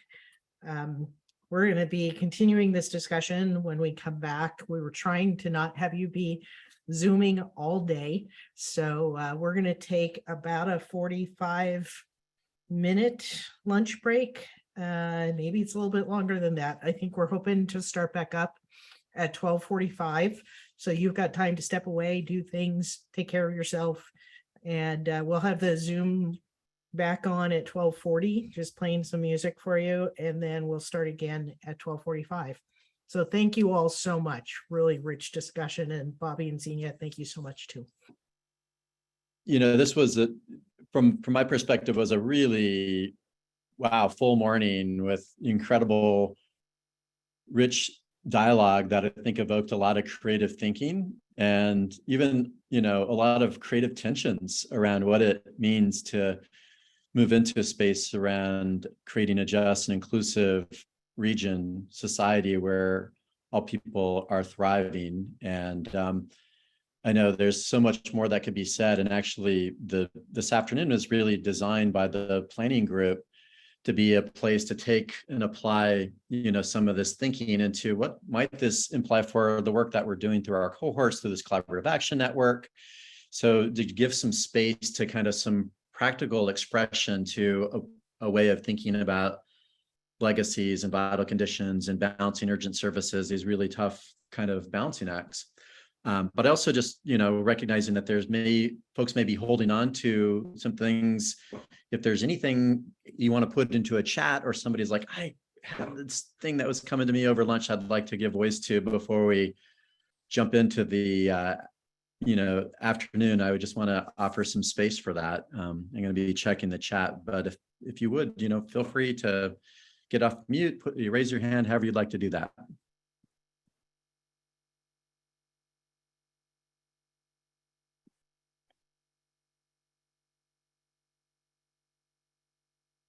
Thank you, Daniel.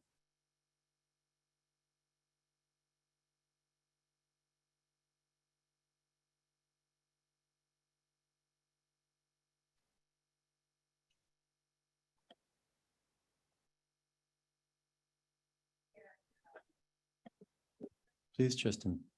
Yeah, I really appreciated the sentiment that we kind of touched on towards the end of our discussion of the sort of resource allocation conversation around around the idea of like truth testing these things and finding, like, putting at the forefront the idea of really identifying like the stakeholders in our community, the people who are receiving services, and finding ways to really make sure that those voices are not getting left out or pushed aside for conversations that, well-meaning and spirited by the positivity and the outcomes that are seen, but just making sure that we're always kind of touching back base on understanding, because I think the most difficult part of that whole process for me, and I think others in the group that I was in, was identifying realistically, like, where are we at currently with those allocations. Somebody had mentioned prioritizing, like making that not audit, but like the wheel, and like understanding how to make that information more transparent so that we do have a clearer sense of those things, because I think that we all really have a strong passion in a sense of where those future allocations can go, but I think understanding where they are currently and understanding that, we all kind of come with our own different part of that conversation and that understanding, that coming together like this is an opportunity to hear from folks who maybe are in the island counties versus the folks in Whatcom, and getting a clearer picture as a result.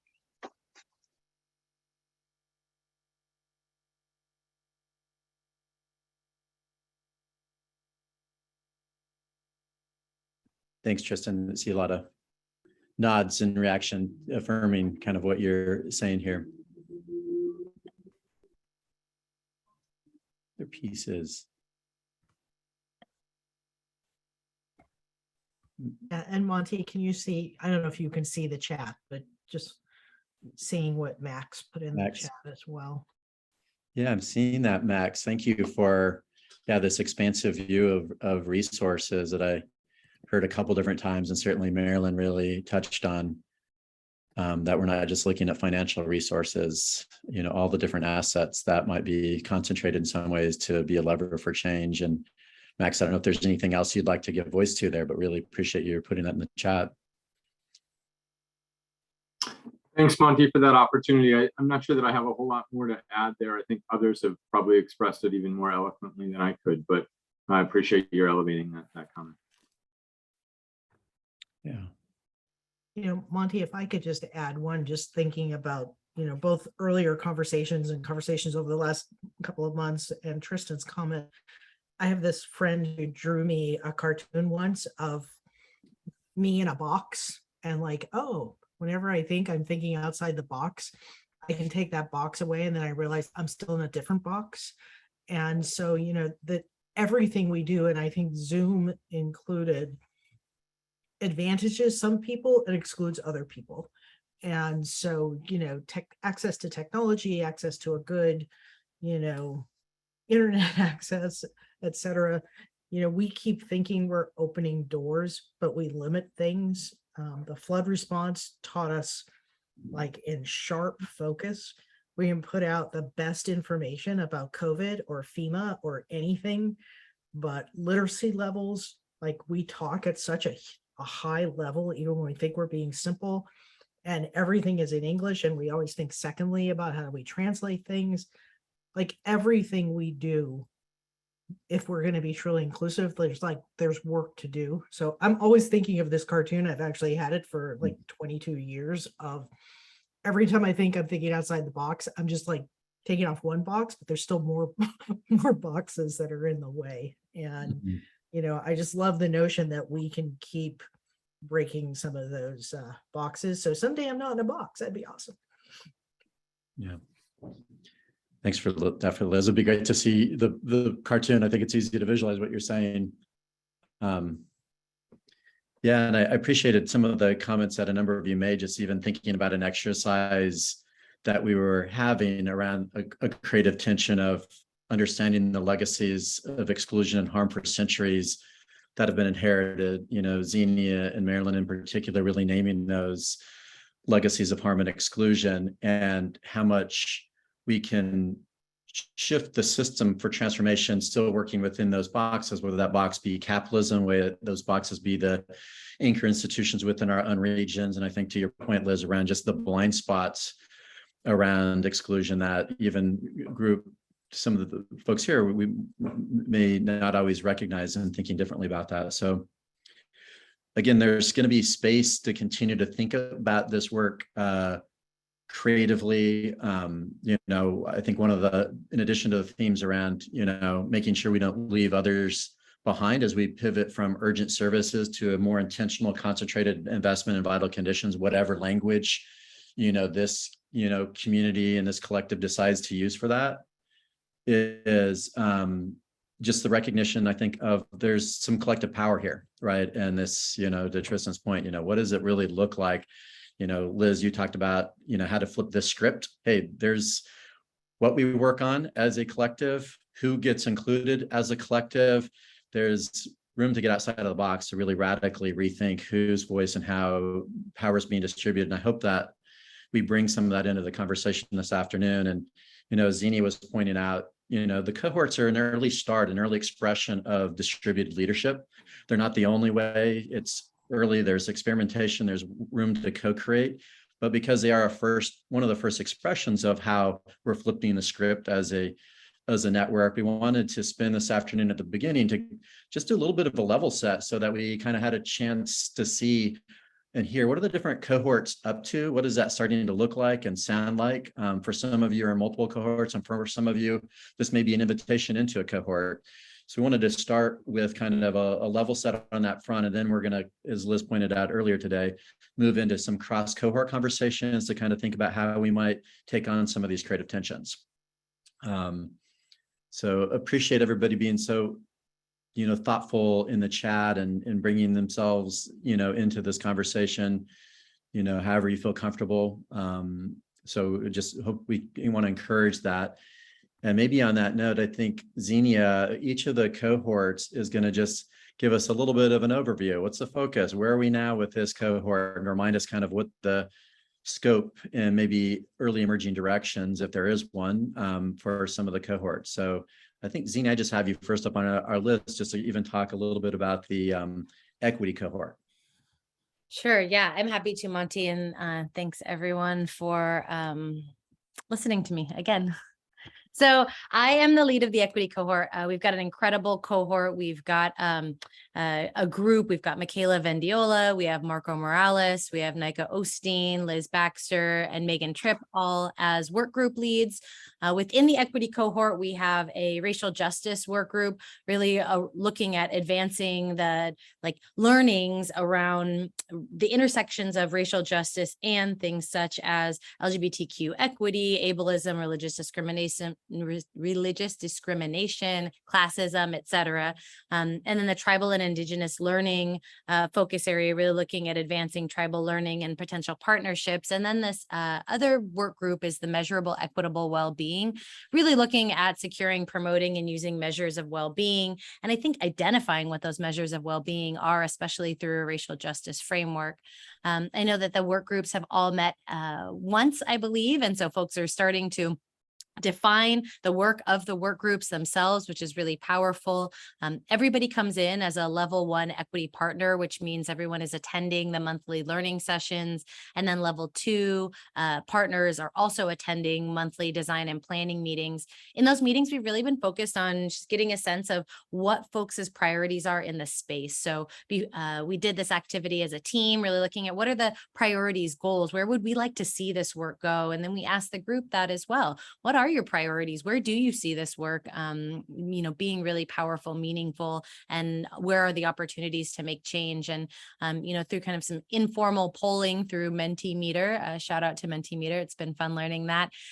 We identified that the group was really interested in some what we would call like institutionalizing equity, really working within systems or to mitigate harm or to dismantle or to build new systems that work for folks. So in parallel, we've also been talking about decision-making models before we get to a space where we need to make decisions and we're like, oh, how do we make decisions as a group? It's really important for us to have the early conversations. I think it's not only a principle and a practice in equity work or anti-racism work or decolonizing practice, but to really think about how do we ensure decision-making that is grounded in the communities that we serve, that we seek to serve, or the identities and experiences that we hold as individuals. And, you know, the conversation was incredibly powerful that we had last week around decision-making models and really brought up a number of things that we've heard kind of over the last couple of days, you know, the call in and reminder, who are we centering in this work and how are we inadvertently not centering those folks or giving space and place to,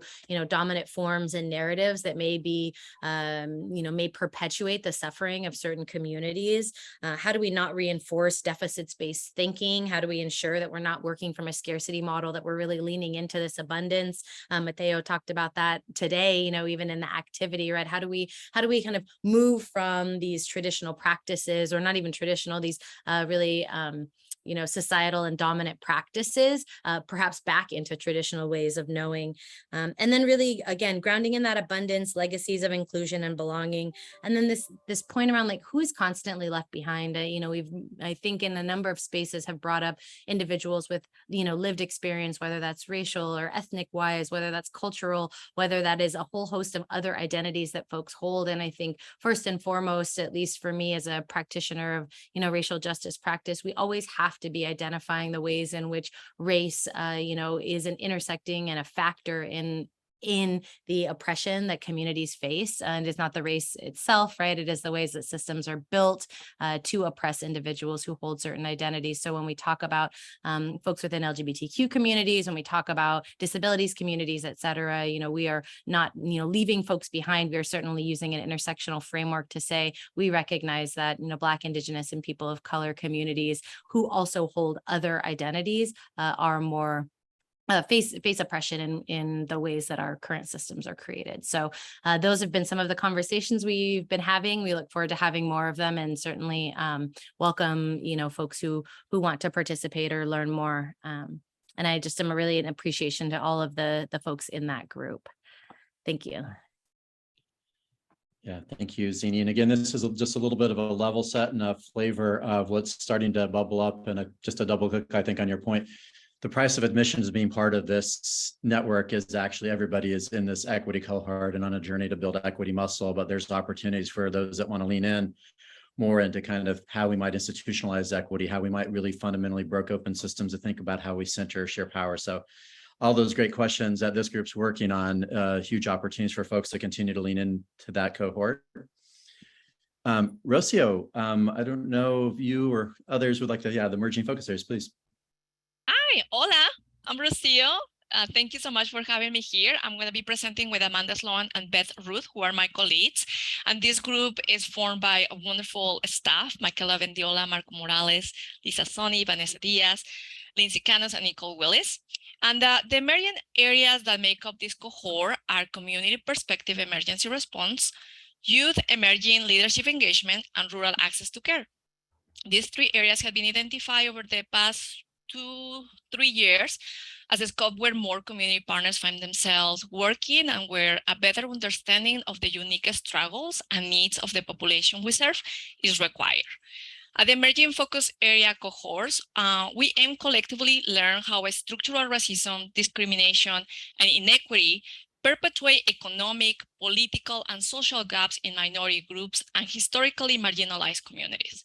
Consequently, we are motivated to co-design better and more inclusive programming, policies, and systems that consider and elevate the voices of the diverse communities within the Northern region. We know that the process is not easy. There is no recipe, as Liz has mentioned before. There is not something that we can follow. Therefore, we are extremely thankful for the grace, the love, the compassion that we are receiving from each other, while we are figuring out together how to move ourselves from empathy to action. And I'm going to present very quickly about the community perspective emergency response. Specifically, this is a work group that is co-led by Lisa, Vanessa, and Nicole. And they have been coming together, I think a few meetings so far as a collective, as a work group, to identify key focus areas for the work ahead. They have been able to identify a few items that I'm going to mention to you. First of all, they want to define what emergency is for this group and what is the specific focus. They want to continue building relationships between the community, community-based organizations, and emergency management groups. As well, they want to focus on preparedness and prevention, and they want to spend some time in improving information and resource dissemination. So they're going to be spending some extra time in the next few months to identify what are the particular efforts and interventions that they're going to be selecting and implementing pretty soon. All right, so then I'm going to pass it now. I'm going to share the space with Elizabeth Ruth, who's going to be talking about youth emerging leadership engagement. Beth, the space is yours. Thank you, Rocio. So hi, everyone. I'm Beth. I work for United General District 304. I'm a level 3 network partner co-leading the emerging youth and emerging leadership engagement focus area with Marco and Michaela. And we are so pleased to now have 24 people so far, always room for more, from around the region who are bringing such an incredible breadth and depth of experience and really their passion for youth-centered work to our group. And I just wanted to share something that we have started considering. We had our first work group meeting and brought this question to the table that applies really across all of the cohorts, I think. How can we radically work for youth and lean into our shared beliefs about future generations and being accountable to them? So we'd love to have you join our work. And Amanda, I'll pass it to you. Thank you, Beth. Thank you, Rocio. I'm Amanda Sloan, and I work for Skagit Preschool and Resource Center, and I am the level 3 lead for the Rural Access to Care group. And first, it was created to help understand and advocate for strategies that uniquely impact rural and remote areas, including access to behavior and physical health, transportation, workforce, and education. While this group has had the opportunity to hear different perspectives, it has taken time to fully understand the challenges and assets and specific needs that each community has. We are still in the process of identifying specific goals and strategies, and we are looking at ways to overcome barriers and not just create Band-Aids. Our hope is to really focus on ways to create long-term thriving communities. And I suspect that this group will need the input from all the other cohorts to make that happen. So thank you. Thanks, all of you. Really appreciate that. So again, if there's questions, you can see in the link, there's a little bit more information about each of the cohorts. Thanks for putting that in the chat. And I think next up we have Heather with Vital Conditions. Hello, good afternoon, everyone. Thanks. And I will share a little bit about the Vital Conditions cohort. So we got to hear a bit more about Vital Conditions this morning as we were doing the investment exercise. But the Vital Conditions cohort is focused on addressing conditions vital for a person or a community's health. And while it is centered around the Vital Conditions framework, which is a collaborative cross-sector approach to improving community health and well-being. It is our cohort is actually focused on 3 specific vital conditions, which are food, housing, food security, I should say, housing, specifically humane housing, and financial well-being in the form of meaningful work and wealth.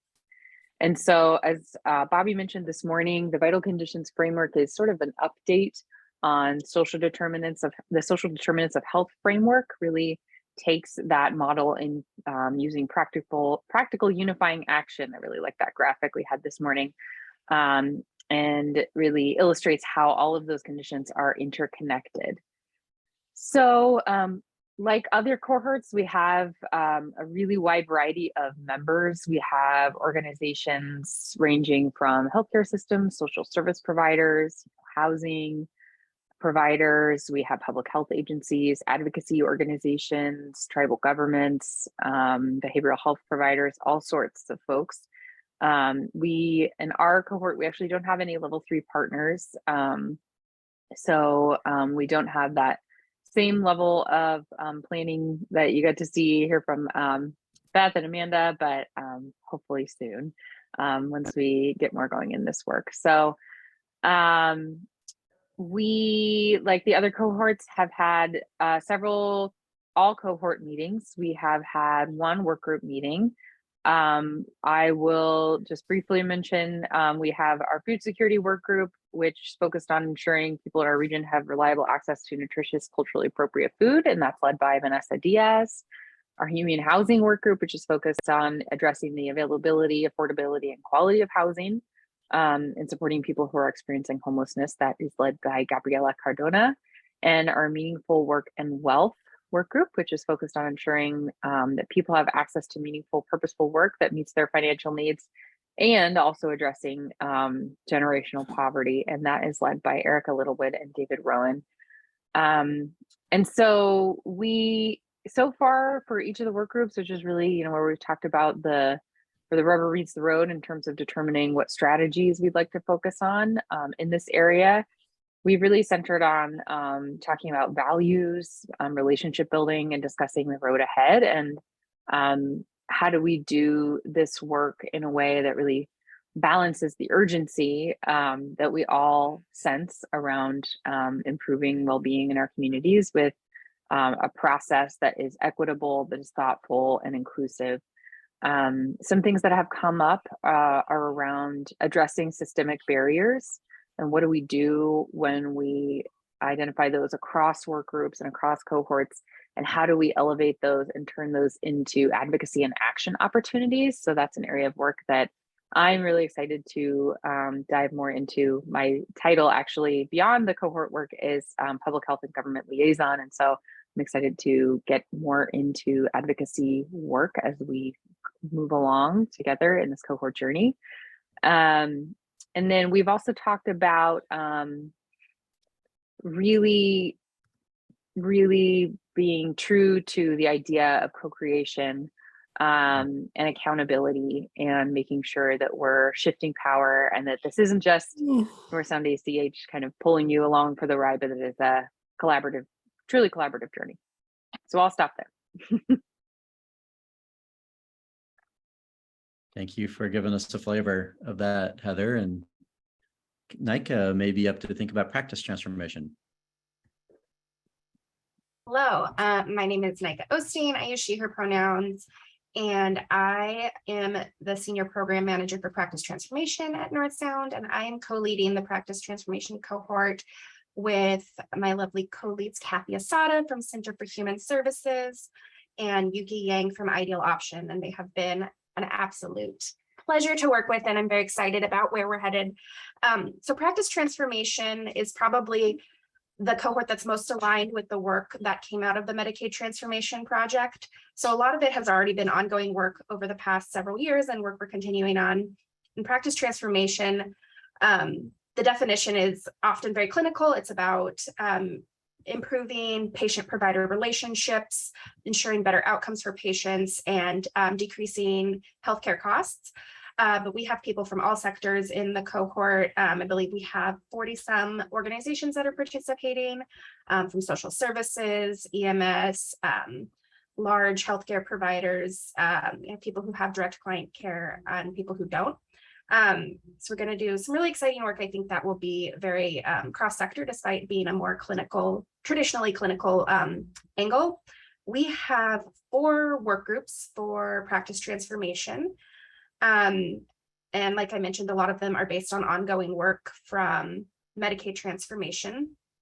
And the first one would be oral health, and that's being led by Lisa Soni. And we have had a contract for about 3 years with our Cora to lead an oral health local impact network. So that work has been ongoing for a while and has done some work around school-based sealants, so going into schools to provide preventative dental care for children, dental integration, providing access to preventative dental services at behavioral health appointments, as well as some rural access projects on San Juan Islands where there is very limited oral health options and no Medicaid providers for adults. The next one would be behavioral health integration, and that's being led by Lindsay Knaus, and that is focused on integrating either behavioral health care into physical health services or physical health services into behavioral health care. And one of the big focus areas right now is the state of Washington is working on creating an integrated care assessment that will align across all of the MCOs and hospital systems and organizations. In the past, there's been many different ways that organizations are assessing how they are doing in their integrated care. And so this will standardize it and will also provide some opportunities for technical assistance to people who are doing that work. And I think from what I've heard, that work group also has some really cool ideas about how they can look at populations that have historically been harmed by these systems in behavioral health integration.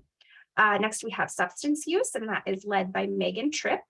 Under Medicaid transformation, it was really focused on opioid use. And we're trying to broaden it to all sorts of substance use. We know that co-occurring substance use disorder is a huge issue. And so we want to broaden beyond that. The regional opioid convening has been going on for a few years. That was something that was started under Medicaid transformation. And so that work is still ongoing. And they have done some work around harm reduction, stigma reduction, getting Narcan and harm reduction supplies directly to communities. So that's really exciting work that Megan has been leading. And finally, we have reproductive and sexual health that Alicia Harrison is leading. And that one is under Medicaid transformation. It was just called reproductive health, but we had a discussion about adding sexual health to it to acknowledge that everybody deserves access to safe and inclusive care, whether or not they are able to reproduce around their sexuality. And so that one in the past, the ACH's Early Win project, which Liz mentioned a little bit yesterday in 2017, was actually around reproductive health and getting long-acting reversible contraceptives such as IUDs and implants into getting training and getting those out into the region. And we also have in the past offered trainings around pregnancy intention screening tools, which are a family planning tool. But that is an area that we're really starting to dig into and hasn't had as much work done as some of those other areas, but kind of cross-cutting across all these work groups is really the focus on rural access to care. These are all things that are really hard to access in our more rural areas, and focusing on those communities who have been historically harmed by these systems. Yeah, so I'm really excited. If you are interested in learning more about any of the work groups, feel free to chat me or email me. Thank you, Nika. And I think one more, and Rajdeep, I think you're gonna hit care coordination for us, please. Hi there. Good afternoon, everyone. My name is Rajdeep Atwal. I go by she, her pronouns, and I am a senior program manager here, predominantly leading our care coordination hub effort. I'm the lead for our care coordination cohort. And excuse me if I'm a little anxious. There's a bunch of thunder and lightning going on right now, and I do not do good with thunder and lightning. So just letting you all know. But I'd also like to introduce some of the leads and co-leads of this cohort. So aside from me, we also have some wonderful folks who are helping lead this effort forward. We have Alyssa Lopez Caster. She's our level 3 helping with our work groups. We also have Jessica Nye from San Juan County, Mike Hilly from Whatcom County EMS, Sandeep Singh from Skagit Regional Health, and a couple of folks from our team. We have Alicia Harrison Gabriela Cardona, who are helping lead the hub work group. We have David Rowan, who's helping with the cross-sector care coordination work group, and then Erica Littlewood and Liz Baxter, who's helping with the mobile integrated health work group. And so I was keeping an eye on the chat and I saw some comments saying that they would like a glossary of terms, and I totally agree with that. There's a lot of great terms that we are consistently utilizing that we sometimes forget that not everybody understands what we're saying, and we start using acronyms. So just to maybe break this up a little bit more. So the efforts of our Care Coordination Hub work group is to grow the Regional North Sound Community Hub. And to do that, we're working on sharing a singular platform or a common platform to help advance the workforce strategies and support our community health workers and those folks who are in our community doing care coordination. And so care coordination has many faces. We have folks who are doing care coordination in EMS work and paramedicine. We also have people doing care coordination work as social workers. We have folks doing it in migrant areas. So this looks very different, and it's really unique to be able to see all of the folks that are actually participating in this. For our cross-sector care coordination work group, the prominent or predominant areas that they are working on is addressing needs of our community that intersect with multiple systems and sectors. And so those folks who are familiar with emergency response, courts, housing, advocacy agencies, cross-sector care coordination is working with those folks. And then we also have mobile integrated health. And so as you'll notice, as I'm describing some of these, there's a ton of overlap with care coordination work groups. There's almost so much that some of them, there's little slivers that I think are unique, but otherwise most of our work groups are actually coinciding a lot. And there's shared ideas, which I'll talk about those as well. And so our mobile integrated health really launched forward because of COVID-19. And so mobile integrated health really works at coordination services that occur outside of the clinic or office setting. And so some of that, like I said earlier, fire and EMS folks are doing a ton of care coordination services.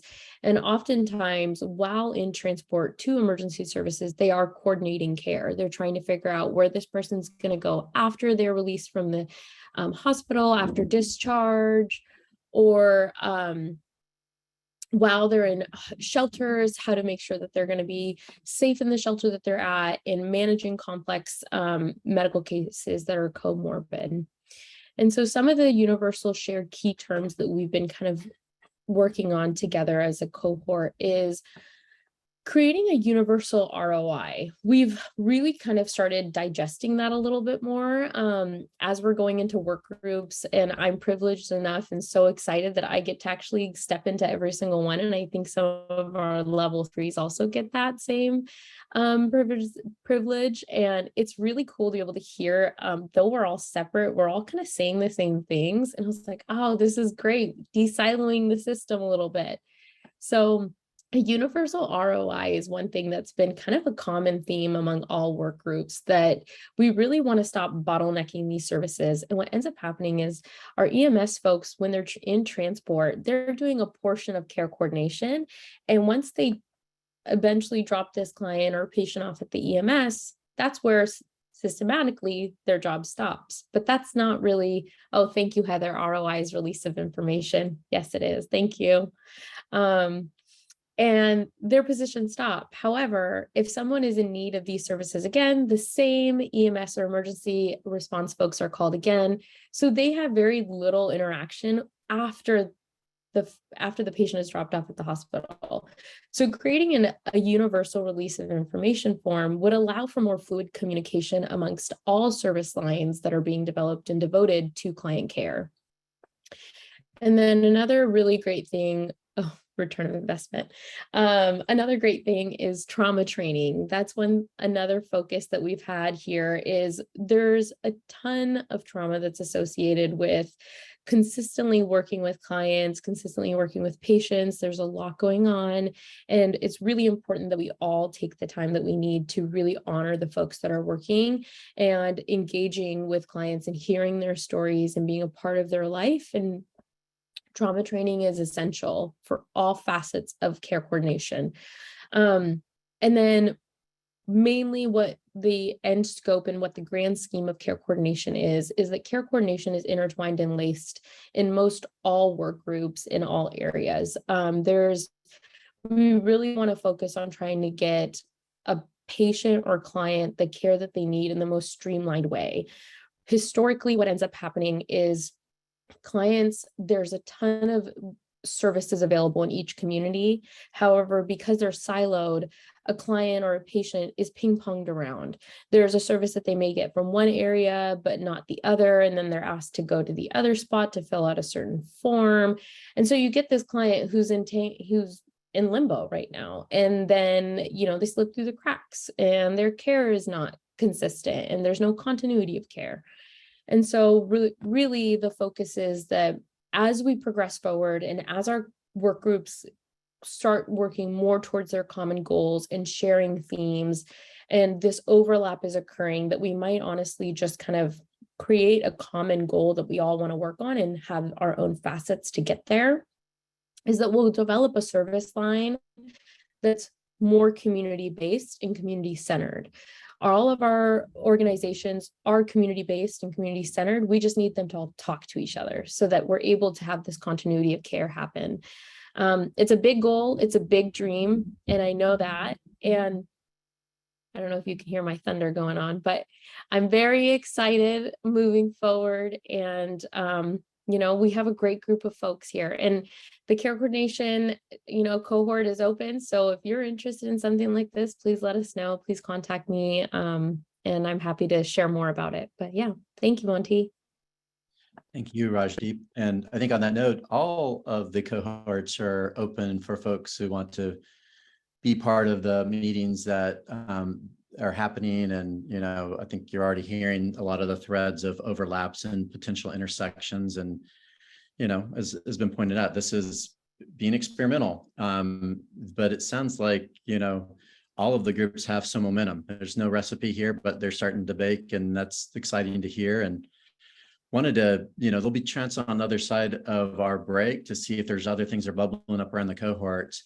And we wanted to make sure that we're not siloed through the cohorts. That is just one way of thinking about this work, and how do we start to have, some conversations around how we might really create the future we want to create. So we wanted to just, in serendipity, you're going to end up with small groups with some people that you may know, or people that no doubt people that you don't know, partners, to really start to ideate around how we put some of these practices and values into motion. And so we have just a couple of dialogue questions that we're going to invite you to just kind of take on in the next 45 minutes.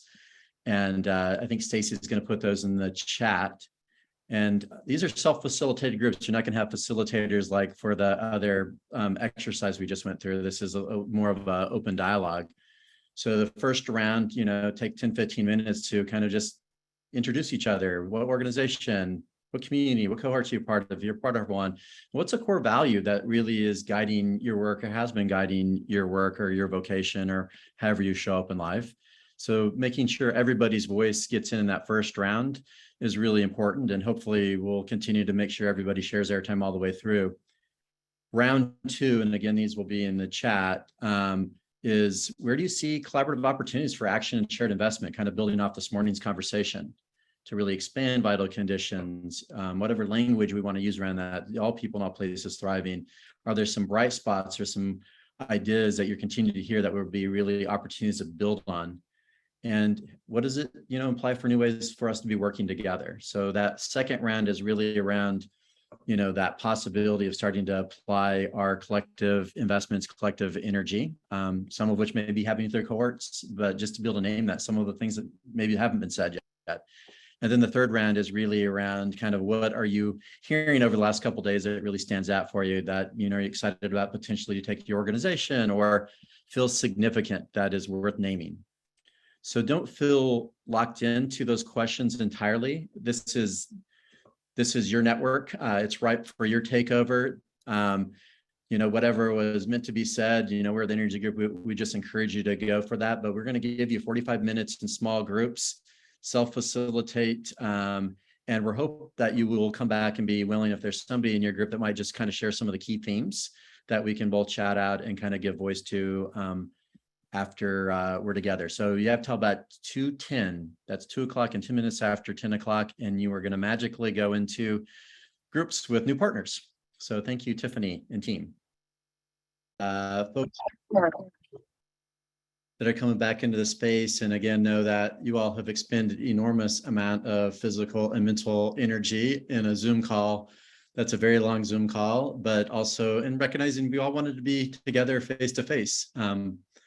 And you all have made the most of really time together virtually. And so again, encourage you all in this kind of last moments together to use the chat. What was significant that was coming out of the conversations, and would love just to hear some voice given to what was feeling particularly significant around that round two. Where are we seeing the big opportunities for collective investment, collective action, and what are the implications for new ways of working together? So just open it up to you all.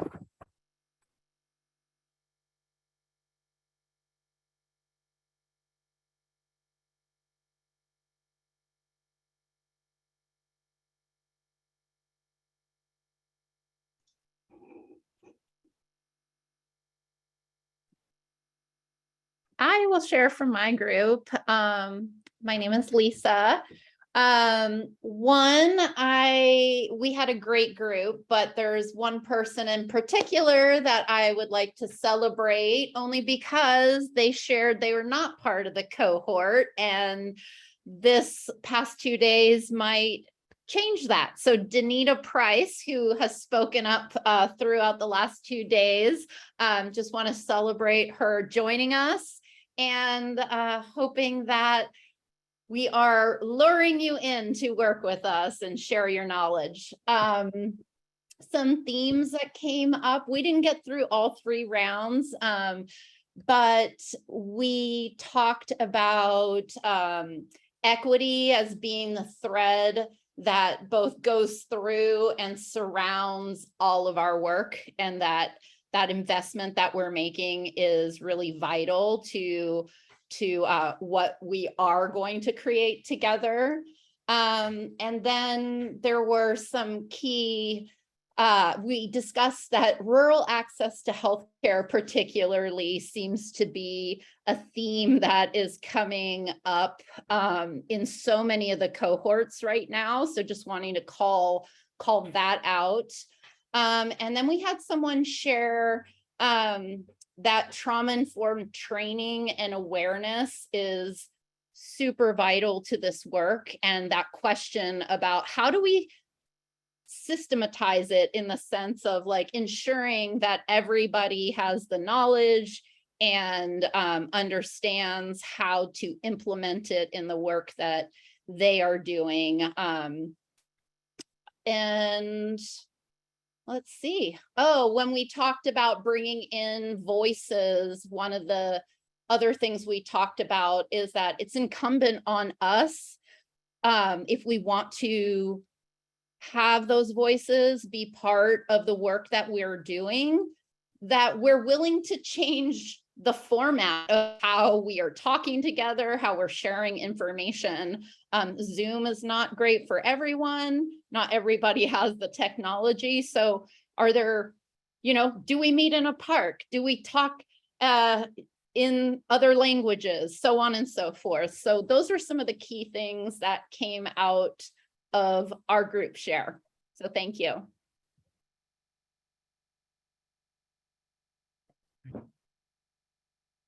Well, since Lisa opened the door, I will represent room 1, and I'm literally going to read our notes. Thank you, Nika. So for celebration, it's the work that the ACH has done to build relationships with tribal partners and to celebrate the time that it takes. And we have allowed for those relationships to grow. So there was quite a few references to presenters and art in the last 2 days that showed those relationships and growth. And then takeaways, the collaboration across cohorts that I think Rachel said it a nice way of, maybe it's time to even kind of look at that in an infographic form of how the cohorts overlap in certain areas and how to leverage that work. And then continue to invite people to the table. So whose voices are we not hearing, so that we have inclusive and authentic engagement. And then more clarity on the investment and how that will be incorporated into the cohorts. So that is from room 1.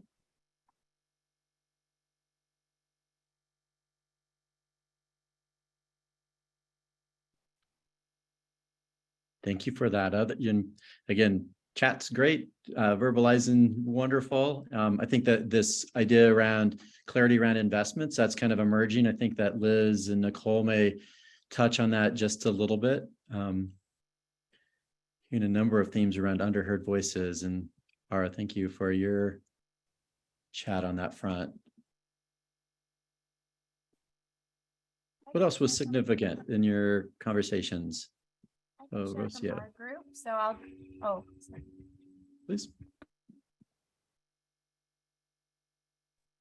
You want me to share, Monty, or shall we make room for Delfina? Both. Delfina, do you want your starting, and then Rocio, that'd be great.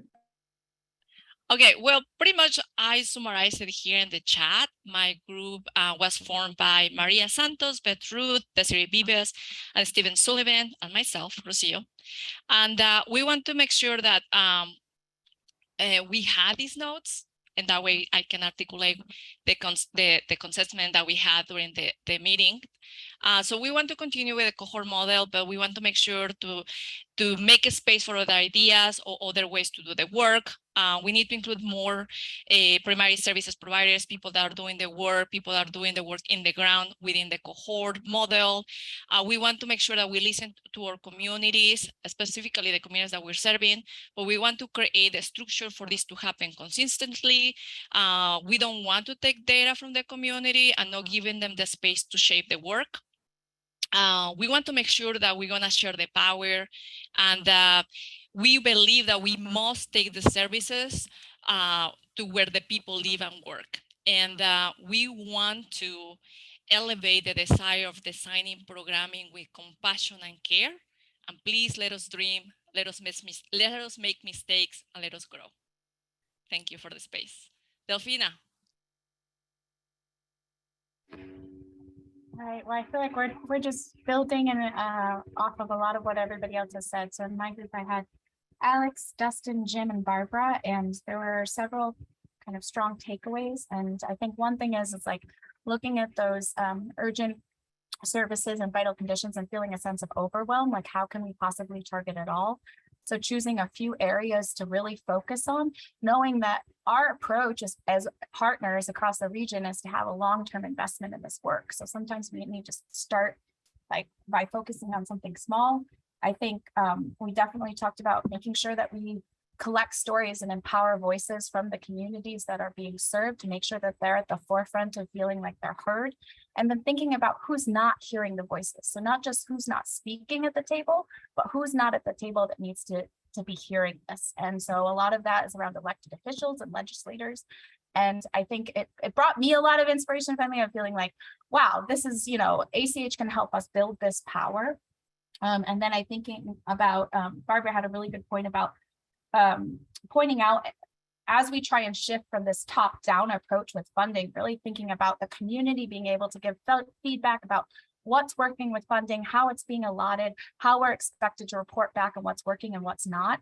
And rather than having little dribbles of funding from different sources, is like having these bigger state agencies and regional agencies work together to give cohesive funding to communities so that they're able to work across the board on all these different projects. So those were our big 4. Thanks.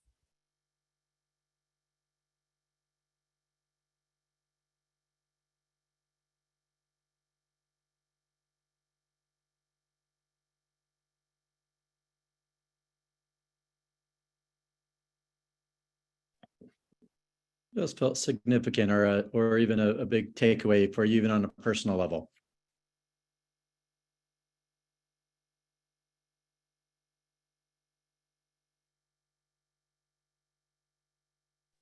Lauren? So our group was championing everything that's been said already. And I don't want to be our last group because it's kind of a Debbie Downer, and I want somebody to go after me to lift us back up. But I think what I heard in our group was that we are just so overwhelmed. Our quality people are leaving us for better opportunities for income or whatever.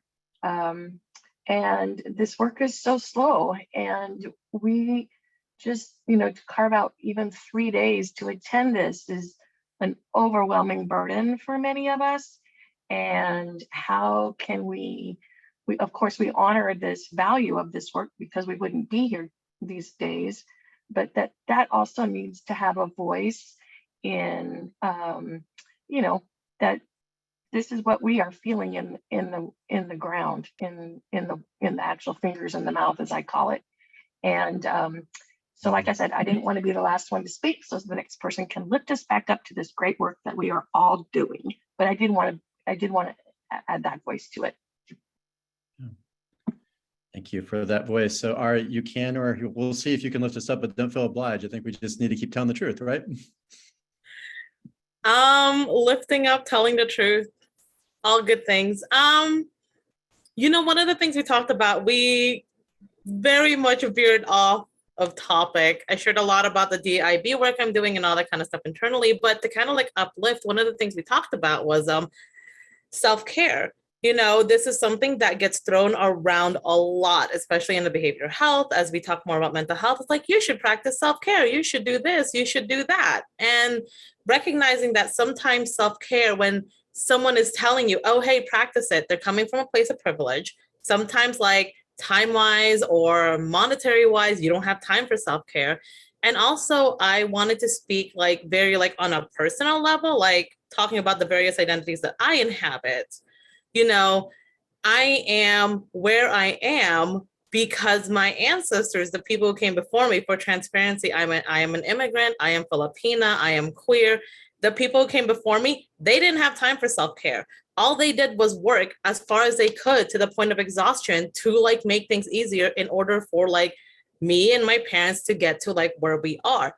How am I supposed to practice self-care when I don't know what that looks like? I don't know culturally what that looks like. I don't know ethnically what that looks like. I don't know as a queer person what that looks like. And yet and then at the same time, the flip side is, if we don't put ourselves first, then we run that risk of burnout and what Lauren was talking about, being overwhelmed. So I think that we need to really emphasize a little bit more work towards how do we define self-care on an individual level? How can we make sure that when we're throwing that word around, that phrase, that idea around, we're doing it in a way of here are some ideas and here are ways where various little things that you can do on a daily.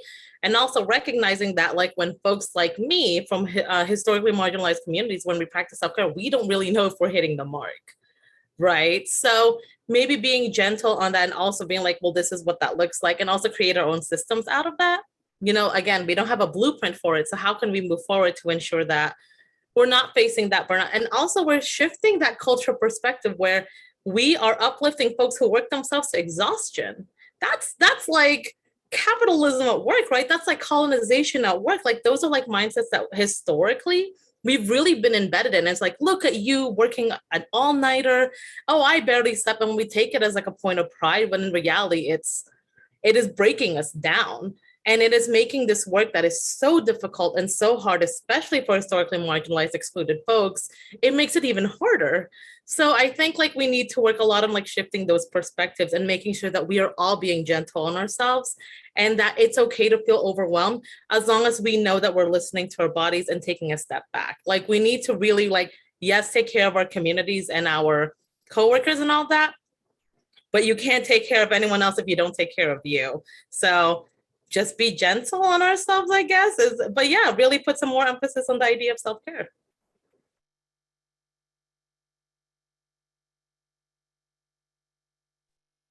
Just getting to know you as your voice, there's lots of folks that resonate with your truth. I really appreciate you speaking into that. And Jackie, I'm seeing your message, and I wonder if you want to add anything to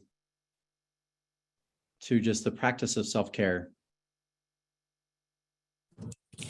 Yeah, thank you. I think if my signal's a little wonky, Monty, so give me a flag if I'm like, you lose me completely.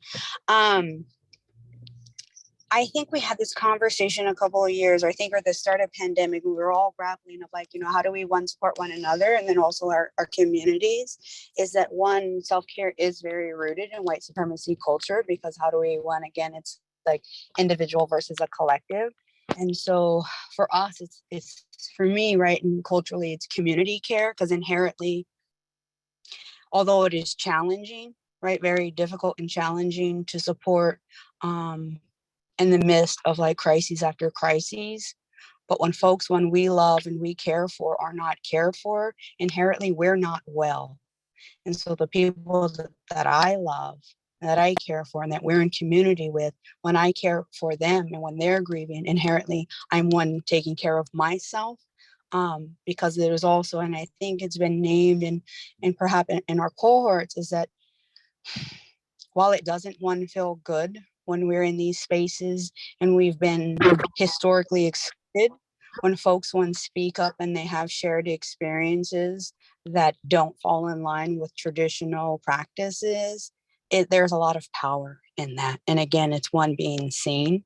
And I think, it's just a shift, and perhaps, right, it's a combination. Maybe there's a new word, because, right, so much has transitioned and transpired in our communities that rather than getting attached to like language or words, because like, as we know over time, like it will shift and change.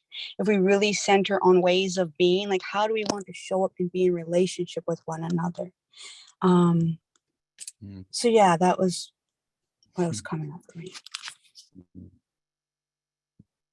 Thank you, Jackie. And Daniel, just shout out to your reminds of the quote, shouting self-care, people who actually need community care. I was thinking about that earlier, this whole idea that, community and connection is the antidote to all types of addiction, right? So how do we start to reframe, what this work, this relational, community-centered work looks like that you all are already doing, but leaning into it in really different ways.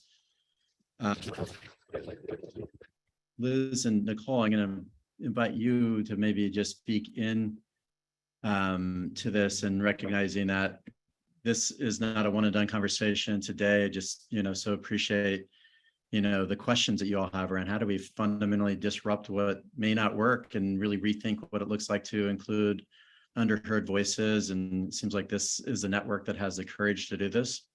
I was thinking of Kimberly Barrett, Dr. Barrett, who you met yesterday. We've had a chance to learn from her over the last 3 or 4 years, but just how different it is to bring underheard voices into the conversation in a much different region, and how that has changed and disrupted, created empathy between businesses and shift workers and people that have not been part of the conversation. So, it's a reminder of what's possible when we start to center on community, start to see the possibilities differently. And, this is a community that has enormous assets. I don't need to tell you all that. And actually, this isn't a theoretical exercise. There's lots of resources through this collective power. So it's fun and interesting just to kind of watch what's emerging here, and appreciate just being a part of listening in on this. And Nicole and or Liz, wondering if you might kind of bring us home kind of from the last couple of days, at least, as we think about tomorrow as well.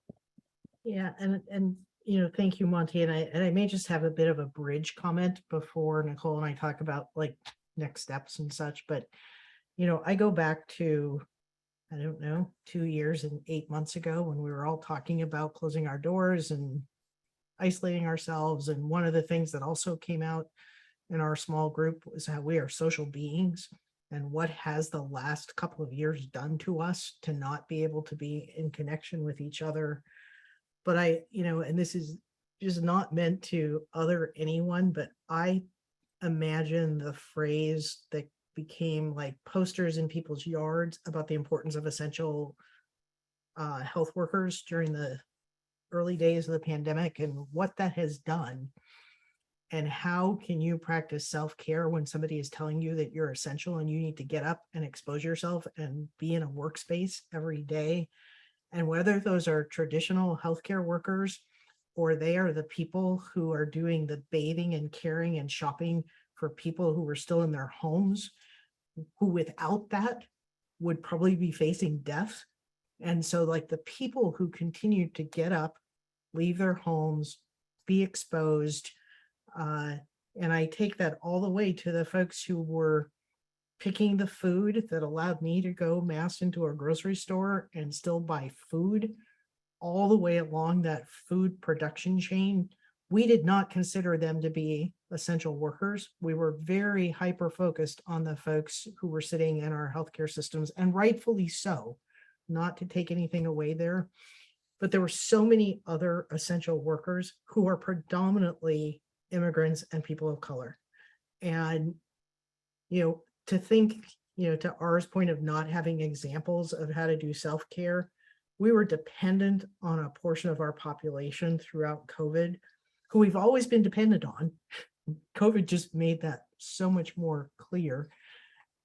And we don't even know how to take care of them as a community, much less how to expect them to do self-care, because we couldn't even figure out a way to get them masks. And, so I have no end to this. I feel like I'm going to just do like a ... at the end of the sentence, but it's just like one more reason why we wanted to flip kind of the construct of how the work we were doing, wanted to flip it on its ear. So there's a lot of people who are essential to our health and well-being that we don't take very good care of. And, that's been been a part of what has put me on the career path I've been on, but it's been really painful the last 2 years and 8 months to just have that continue to be elevated. So I have a lot of gratitude for all of you. I'm probably going to start tearing up here in a minute, but just like being able to step into a conversation where you don't know the glide path, you don't know the work plan, the template, the fishbone diagram, anything that's at the other end of this, but that you're willing to help us build that. There's probably like a couple of things that I want to close with, but just wanted to give some space, Nicole, just if there's anything operationally that you want to toss in the mix right now as we get ready to close up. Yeah, sure. And I might surprise you, Liz, because maybe it's a little more less operational, more human.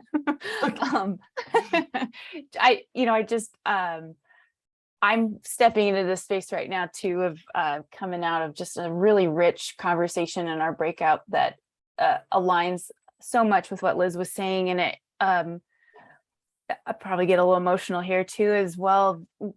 We really are at a moment where we can take time to think about, each of us are bringing different experiences and values into this space.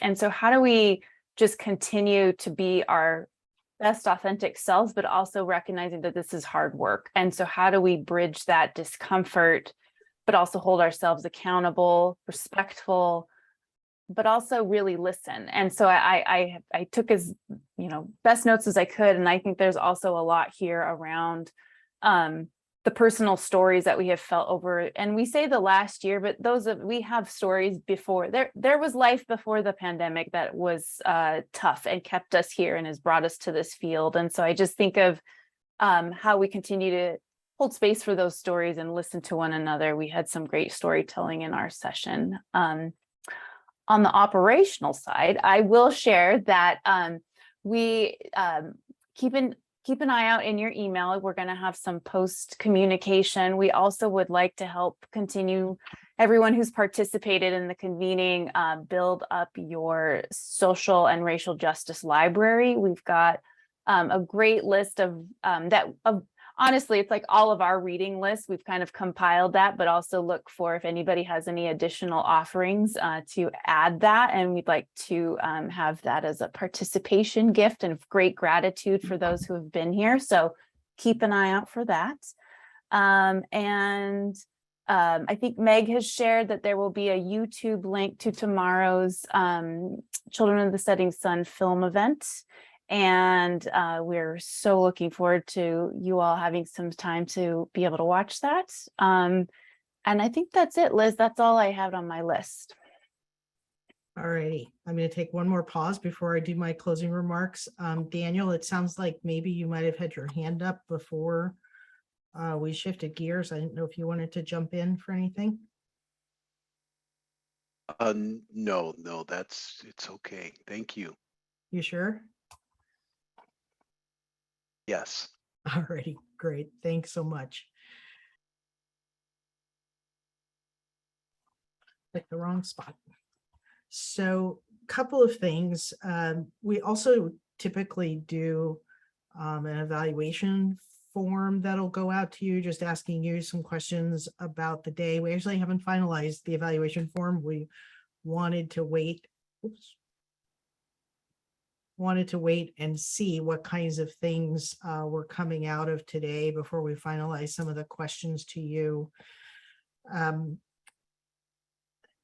Thanks for putting up the slide. It's making my brain twist because it's not the order I was going to go in, but that's okay. We aren't going to have the session that we typically would have the third Wednesday of the month. That would be the 17th. So we're not going to be doing that. We'll be doing that next on September 21st. I just wanted to add on a little bit to Nicole's comment about, you may get something that says, hey, here's like things that people have suggested throughout, the last month in terms of books and resources. We'd love to help you build out your resource library. So you may see some things like, hey, can we get a book for you? Or, hey, can we send some of these things to you and we'll purchase them and get them out to you. Just from the last week, I'm going to say you might also get something that says, here's some conferences coming up. And are you interested in the ACH supporting you or somebody from your team? I think specifically Xenia has, kind of elevated for our team the Race Forward conference that's going to be happening this fall in Phoenix. There are things coming up that, would just be really valuable that the ACH could do some investing in growing kind of the grounding knowledge of everybody who's a part of the network. There are trainings, there are really amazing resources on facilitating with a social justice and equity lens, those kinds of things that we might be able to put forth. So, just be on the lookout because, we have the ability to just offer some support for those things. We are also going to, if you remember from yesterday, I mentioned kind of some of the ways that we have included partners with some of our other planning work. We are brainstorming the notion of actually building a review committee that is made up of you. So as ideas surface from the work groups and the cohorts, that you're going to be a part of reviewing those and just making decisions on which things should move forward and how we can leverage ACH resources and ask others to also identify some resources. So look for that as we're looking forward. And then, just wanted to mention a little bit about tomorrow's session. As we were hoping that we could fill the theater in Mount Vernon to be able to do the premiere screening of these 8 videos. Children of the Setting Sun Productions, one of many organizations that we've done some capacity building support for. And one of the goals that they took on a while back was to create a video, one for each of the 8 federally recognized tribes in our region.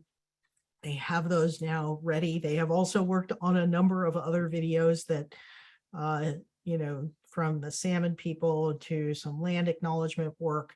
But these are the ones that are going to be screened tomorrow. Because we didn't want to have a COVID super spreader event, we have limited the folks who will be on site in the theater and have a chance to do a bit of a Q&A with the folks who were a part of the films. But we are doing this live stream, which Meg mentioned earlier in the chat. And so while we are doing the showing, there will be a live streaming on Facebook of all of the videos. And it really circles us back to how we've started both yesterday and today with this land acknowledgement statement, this deep dive work to understand the tribes in the region and the assets that they bring to the table. There are literally some transformation efforts that if you partner with a tribe, you can go further than if you are trying to do it separately or alongside the tribes. And so just being able to learn about this work is really important to the work of the North Sound ACH. And so consider it an extension of us acknowledging the land, that it is about also just acknowledging all of the wealth and generosity and learning that we can do with our tribal partners.